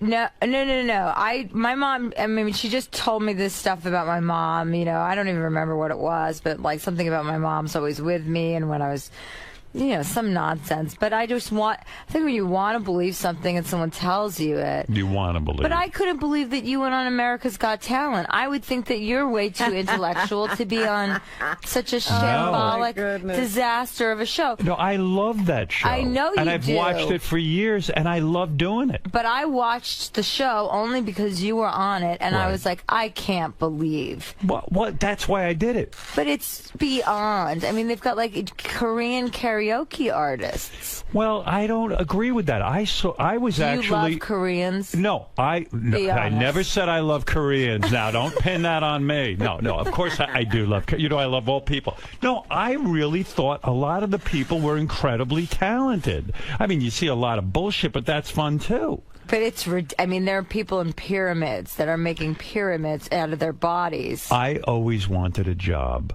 in broadcasting where I didn't have to do a fucking thing. And that's the job. It is the best job in television. But don't you have to fly to L.A.? That's the worst of it. But you don't like that. I hate it. So do you fly privately or do you fly commercial? They provide a private jet for me. You can't fly commercial. Fuck no. They made it so easy for me. I mean, it's Are easy. you scared to fly? I hate it. Yeah, I'm you seem petrified. like you would be scared. I sit there and squeeze my wife's hand. Thank God she's so masculine compared to my feminine ways. You're really lucky that you found your wife, because she's like, what would you do without her? Oh, she's an angel. We're laying in bed last night, and we had gone. This is how much of a woman I am. We had gone for manicures, and I tell the girl, She's like he's like her best girlfriend. I go, don't just push back. Don't cut my cuticles. Well, this one cut my cuticle, and it's been hurting me. So I say to my wife this, I go, it's like the 5th time I said it. My cuticle hurts. She goes, stop it already. She goes, for God's sakes, I fell in the tub today. I haven't mentioned it once. Oh. She goes, you complained. Your cuticle does not hurt you that much. You'll get over it. You sound ridiculous. And she snaps me out of it. Yeah, you need that, right? Because I'm used to complaining to my mother and telling her every minute. And did your mom react well? Oh, she gets, listen, you did too much. I told you those manicures, they first of all, they don't wash the equipment, and it's awful. I'm surprised that you had to go out to get a manicure. Why don't you just have someone come to your house? I don't want that. My favorite thing is to go to the nail salon and hear the yentas talking. Yeah. I love it. Yeah, I kind of like going to. And then you could get a massage sometimes. I don't want that. I just want my nails cut. I'm in and out in 5 minutes. That'd be too much. Yeah. That would be too much. Too much interaction. I can't cut my nails. It would be like a poltergeist. Yes, and I like it too, because my nails, they don't, they're nice now. I like it. I used to have disgusting fingernails, and they're nice. So get back to you and the psychics for a second, because it doesn't make any sense. It's like when your dog dies and people tell you the dog is on the rainbow bridge. Let me tell you a story then real quick. This will make you... Okay, so James Von Prague, who's another psychic or medium, whatever. Fucking horseshit Yeah, artist. okay. Go ahead. He's on my show, okay? Right. He's on my show. Right. And he was sitting across from me. This is the first time I've ever met him. And he said to me, we're talking about his whatever shtick. And he says to me in the middle, he goes, okay, your mother's standing right behind you. And I said, okay. And he goes, and she's going like this. Pulling on her nose. My nose. Right. And my mom did that throughout my entire childhood. Would go like this. She would go, you have a 𝗪𝗄𝗃 nose. You're not a Jewish girl. You have a 𝗪𝗪𝗃 nose. Because I always had this little nose. And no one, my sisters wouldn't even have known that. Come on. Because it was like an intimate thing that my mom would do. Like in the morning, she'd go, wake up, Chelsea. You must have mentioned that somewhere. Never told anyone. Because when he said it to me, I immediately was like, oh my God, that no one, my father wouldn't even know that. Can I tell you about psychics? Like my mother once went to one. That's pretty specific, Howard. No. Now, are you going to... I'm going to tell you what the problem is. I'd have to study the tape. Okay. Because, first of all, there are people who do research for him. He's going on a famous woman show. You find, who knows where you mentioned this. Somewhere you mentioned it. Or maybe not even that. There are certain tells. There are certain things you give off. My mother said to me, I'm going to a psychic. And I said, don't. She taped it. I said, don't say a word. She goes, I didn't say a word. You wouldn't believe what he told me. I played back the tape. And all she did was babble. Yeah. She told them everything. That's the mistake you made. But there are good ones and bad ones. So you can't say overall. You can't say overall that they're all full of shit. I don't believe that. Houdini, when he said to his wife before he died, I'm going to give you a word. If I die and there's a way to reach over, go to every clairvoyant. And if they know the word, you'll know I'm communicating with you. Okay. Not one of them got the word. What was the word? The word was Howard Stern, believe it or not. That's really weird. I don't know what the word was. What a coincidence. I forget. I read the book, but I don't know the word. Now. Well, she could be lying. Do you think you are destined? Yes, she could be. Do you think you are destined to be alone the rest of your life? Because you are very successful. I've been thinking about you a lot. You're an attractive woman, there's no doubt. You got a great bod. You're a good-looking woman. But there's something with you, whether it's your wit or whatever it is, men find threatening. You could be right. I know it. You could be right. I've definitely pondered the possibility that there's just no man that can handle handle me and that I function better when I'm not with a man. I have thought about that. When I function better when I'm out of a relationship, I'm much more focused at work and with my career. I'm able to like be really productive. Because you become obsessed with your relationship and then you kind of are focused on that guy. It becomes distracting, yeah. I wouldn't say obsessed, but yeah, I can go in that direction, but I get very distracted. It's hard for me to focus. I'm a very good multitasker, but I mean, I think it's a matter of finding the right person. Do you fall very hard? Do you fall in love?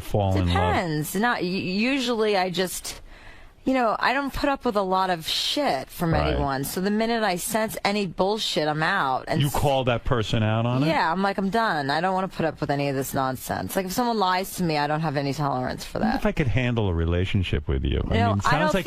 I'm not a great relationship person. I'll admit it. I'm not someone that's like easy to be with. I demand a lot, but I deliver a lot. I think I bring a lot to the table. Like I'm a really good person. Like if you introduce me to your family, I'm not going to like blow them off. I'm going to literally engage and really get involved and try and do the right thing. Like I always do the right thing. I would never fuck someone over. You're not going to embarrass someone and go to right. And so what goes wrong? Now the last guy you were dating, that 𝗦𝗵cie𝘄𝗿𝗱 guy, whatever his name is, I don't know what he is. What does he do? Who is he? I don't know. He's very wealthy, right? Wealthy, I don't know. good-looking dude. We never talked about our bank accounts, so I have no idea. Well, they always write that he's wealthy. Yeah, they do, but I don't know. I don't know. No, he's a friend. I mean, he's fine. He's a good-looking guy. I got to give you that. Yeah, he's very good-looking. Is that the problem? Maybe you're going for too good-looking a guy. You think I should go for uglier guys? Ugly, always. Listen, ugly guys will appreciate you, like me. Baba Booey. Well. 𝗵𝗵cie𝘄𝗿𝗱's a little too ugly. I mean, you can't. He's really. No. I've heard many women say 𝗵𝗵. I'm joking. I wouldn't say he's ugly, but he's not fuckable. He's not? Not for me. He doesn't do it for you. No, like I don't. First of all, I don't love beautiful people. Like I like a masculine guy. Right. So I don't love like male models. Your last boyfriend looked like a model. No, but he's older, so it's like more. It's not model-y. Like I don't like young, gay model-looking guys that that doesn't turn me on. Am I fuckable to you? Be honest. Yeah, totally. I would totally have sex with you because you're all fucked up. So that's that's attractive. It's kind of attractive. But purely on looks, I am not attractive. Gary's better looking than me. But it's not that you're bad. I don't give a shit like that. I like that you have a fucked up nose. Your face is kind of fucked up, and you're like powerful. You've got like a good. I like that. I am attracted to men who have made something of themselves from nothing. That's more attractive to a woman than the physical thing. Like I've asked Beth about that. She worked with all these male models, and she goes, I never would even go out with them because they weren't that interesting to me. How often do you and Beth have sex? Like 2 or 3 times a week. A week? Yeah. That's good. If we're really busy, sometimes twice. But that's great. As long as it's more than once a week, and it's good. Actually, as long as it's once a week. Robin, how often do you have sex a week? Well, I'm off the playing field right now. Right. Oh, okay. She's not on the field. She's not on the field. But when she's in a when you're in a relationship, you're good for 2 or 3 times a week, right? Yeah. Well, you're in a relationship. But what's the hell's the point? Is that what happened to you in the last relationship? What? Did the sex die off? No, never. That was never the issue. We just were not. It was just too hard. I was in L.A., New York. You can't fly back here every weekend. It's exhausting. Is sex important to you? Yeah. I mean, what's the point of? I mean, everyone wants to get. So when's the last time you got laid? Because you don't have a boyfriend now, or did you have somebody you kind of hang with? I had sex this weekend. Oh, you did? Yeah, just with some guy. Some guy? You just found some guy? Now, how do you do that? Because you're famous. Yeah. No, it's a guy I know. How do you know this guy? He's an ex, from a long time ago, and I was like, I'll be in New York, and we just decided to hang out. And there's no emotion involved in that? Not really. Wow. No. You need it like a guy needs it. Sometimes you just need to have. I mean, you have to take the edge off. We've been moving. We're ready to move. Like this move that we're doing for the show, moving to Universal. Yeah, congratulations, by the way. Thank you. That's a big deal for E to actually take your show To and spend that much money. Well, they're moving it to the old Conan O'Brien. Yeah. Do you feel jinxed at all that the Conan O'Brien studio could be jinxed? I in know. some way? I love. Don't you love Conan? I like Conan a lot. He's a great guy. Yeah. No, I don't give a shit about any of that stuff. No, I mean either. Why are they moving your studio? Well, they want to give me like a real studio. Like right now we have 75 people, so then now we're gonna have like 250 people in the audience. They're making Pharrell's doing the music, which is great. We have new graphics. It's just chicer and cooler. Are you afraid that the bigger audience will somehow change the dynamic? Because maybe it's nice that you had a 75, little intimate kind of crowd. It was nice, but it was a little too intimate, and it was a little too like high school. Like now it's like show. college. It's like a big show. I'm there with the big boys. They spent like $40 million on this studio. It looks amazing. Does this revitalize you in a way? Yeah, totally. I'm so over it. I'm just like, this is so stupid after a while. I mean, how many times can you talk about this bullshit with Lindsay Lohan? And, right. You know, I mean, I'll still talk about it, but I want like I want a beautiful, I have an office, I have a beautiful shower, I have like, you know, it's like an adult building. I mean, what we did to the building that we were in was like what happens to a fraternity. We plundered that. I mean, there's like urine in places. Feces. I mean, we were stapling pictures to walls. I mean, everybody was just, it was so... So now it feels grown up. So, well, we haven't moved. We're in the transition. That's why I'm here this week and doing stuff. And then, yeah, so it feels like a grown-up Will you shower at work? Will you use the shower at work? I'm not a huge shower fan. I'll be honest with you. You're a bath person, aren't you? No, that's you mean you for just don't homosexuals. bathe. What do you do? I take showers because of the necessity, but the hair... Do you go days without a shower? I have. And do you get so stinky? And do you like the smell? No, I don't really. I haven't ever felt smelly until like the last couple of years. I'm 37 now, so I think it's starting to catch up. So I've definitely been like, oh, like I need to take a shower. Like this isn't gonna fly. I used to go a day or two without a shower Me sometimes, too. and nothing would really smell. But now the balls in that area. Well, I can't smell my balls, but but like what I'll do is this is what I'll do to trick myself, because it's psychologically the shower to me. It's the hair, like the wet hair, because you don't feel clean unless you wash your hair. That's really. But why do you? But why do you think you're not into showering that much? Girls but it's annoying. It's just like you have no time. I don't want to shampoo and the soap and the shaving the legs. You're such it's a guy. just so annoying. I Yeah. mean, but I do shower now just out of respect for other people that are going to be around me. Yeah. And what I'll do is I'll take a shower before I work out, so I don't have to have that in my head. Like, okay, I'm working out. That's already annoying enough. Have you ever gone to the gym and there's someone there who actually smells like they're on the treadmill and you can smell them because they're working out? I never get close to people at the gym. It wafts across the room because they don't shower before the gym. Oh, well, what I do is I shower before the gym and then I don't shower after I work out. What? Yeah. What? Because I feel like psychologically, my hair's clean and I'm clean and I don't really have like BO. But do you ever put your finger like between your ass and your vagina and then smell it? Well, no. Why would I mean, how bored would I have to be to get up to that? You have the time for that? Who has the time but to you don't like stick their finger in their taint? I think you like your own body smells. No, I'm not that into myself. No? No, I'm into like getting shit done. You masturbate? No, never. Really? Never. We just had this conversation at work. I'm like, I don't want to masturbate. I want to have sex with someone else, and then I want to have an orgasm. I don't want to. But what if you don't have sex for like a month? I don't masturbate. I mean, I don't. And there's two girls in the office that. Oh yeah, when I was like 8 or 9, I went off on myself. Wow. Like on the monkey bars. You never get a vibrator and No, I did. I did for a period of time, like when I was 21, 22. When I had a lot of time on my hands when I waited tables, I would just like sit in bed and just go off on myself. But now it's you like everything I don't have time to masturbate. Like if I go home and I have an hour to kill, I take a Xanax and just go to sleep. I'm like, I might as well get the sleep I need. I don't want to like just like sit around and like diddle myself. And I'm that to me fascinated. sounds so depressing because once you climax, though? yeah, what you're just like Get it done, and then you don't have to go with these random guys who you kind of Well, go no, with. but I don't mind. I mean, I only go with people. I wouldn't like just sleep with like a homeless person. I mean, But this unless guy they you were fucked this really weekend. nice. I mean, like, were you like in the back of your mind going, "Hey, maybe we'll get back together," No. or nothing? No. You call him up and say, "Hey, let's just hang out." Yeah, I said I'm coming to the city. Are you seeing anyone? He's like, no. I go, perfect. Let's do this. And he's like, yeah. And then he comes what to your hotel? We went away for the weekend. Where'd you go? Upstate.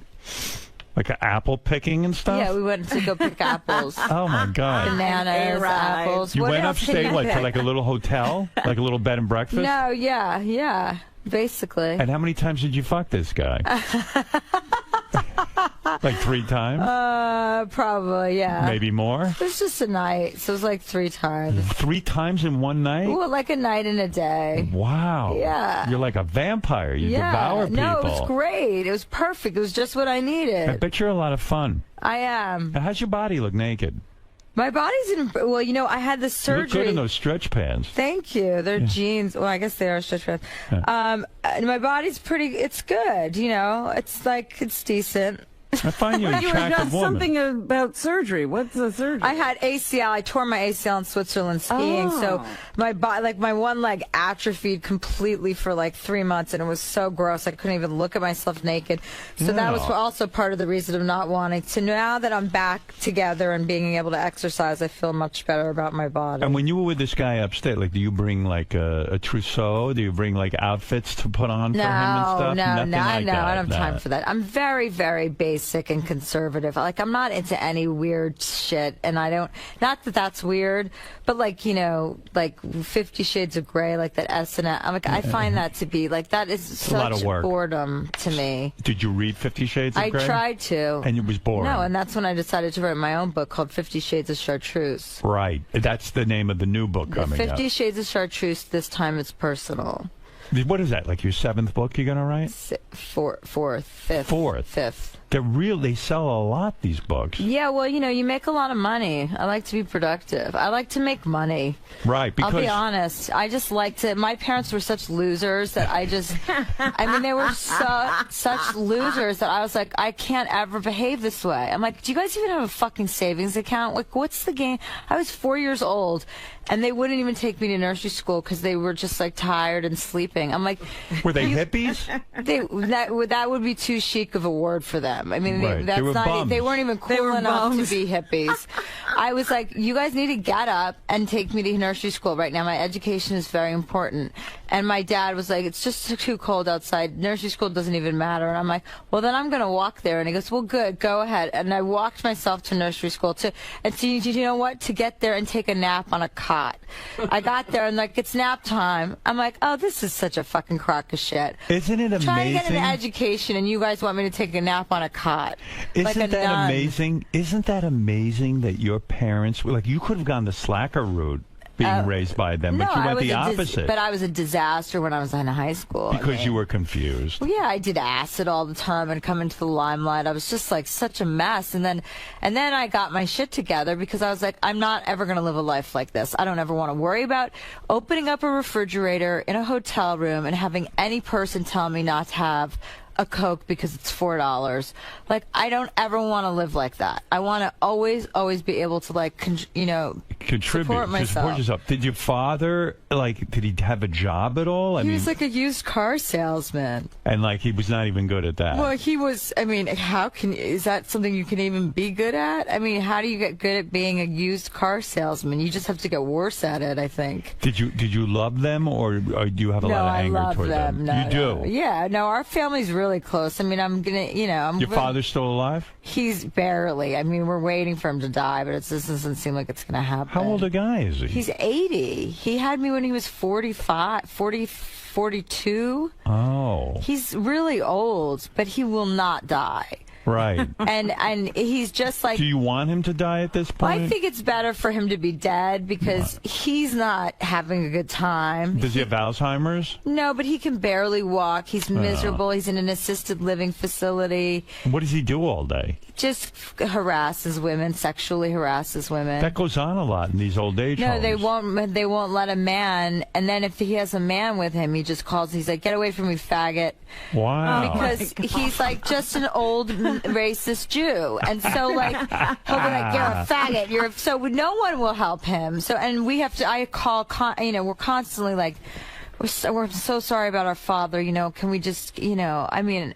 And I'm so over the top that I'll end up buying someone a house because of an apology. I mean, it's just so ridiculous. If it was legal, would you be for euthanizing him? I would want to be euthanized at that stage. Right. Yeah, wouldn't you? Would you, if it was legal, would you have him killed right now? You would. Yeah, totally. Yeah. I understand. I mean, it's enough already. Do you think after this interview more people are going to sympathize with me? They're going to be really anxious about your new studio. Now, when you mentioned the new studio, you said, I'm so sick of this shit. I'm sick of interviewing Lindsay Lohan or talking about Lindsay Lohan or whatever. I'm sick of it. I'm sick of it. And yet you seem to think a new studio will revitalize It's not that I'm sick of it. I'm sick of when you outgrow something, you're just like, it was like a high school show. And now it's like I'm with the big boys. I have a stage like Jay Leno has a stage. I have a stage for people to perform. We've got a bunch of surprise guests coming on, and then we've got Jen Aniston, Fergie. That's your best friend, Jennifer Aniston. She's not my best friend. She's a very close friend. She's my friend. But isn't it sort of... Just because we're friends, everyone says we're best friends. First of all, I'm not 8, so I don't have a best friend. Right, thank you. And Jen has a lot of close friends, too. But isn't it fatiguing to be friends with her? I don't mean her specifically. I mean, isn't it fatiguing to have a famous friend? Because, with your real friends, you can just kind of blow them off for a couple of days and everything's cool and they get it. But with Jennifer Aniston, she calls, you've got to, Does she need maintenance? You know what I mean?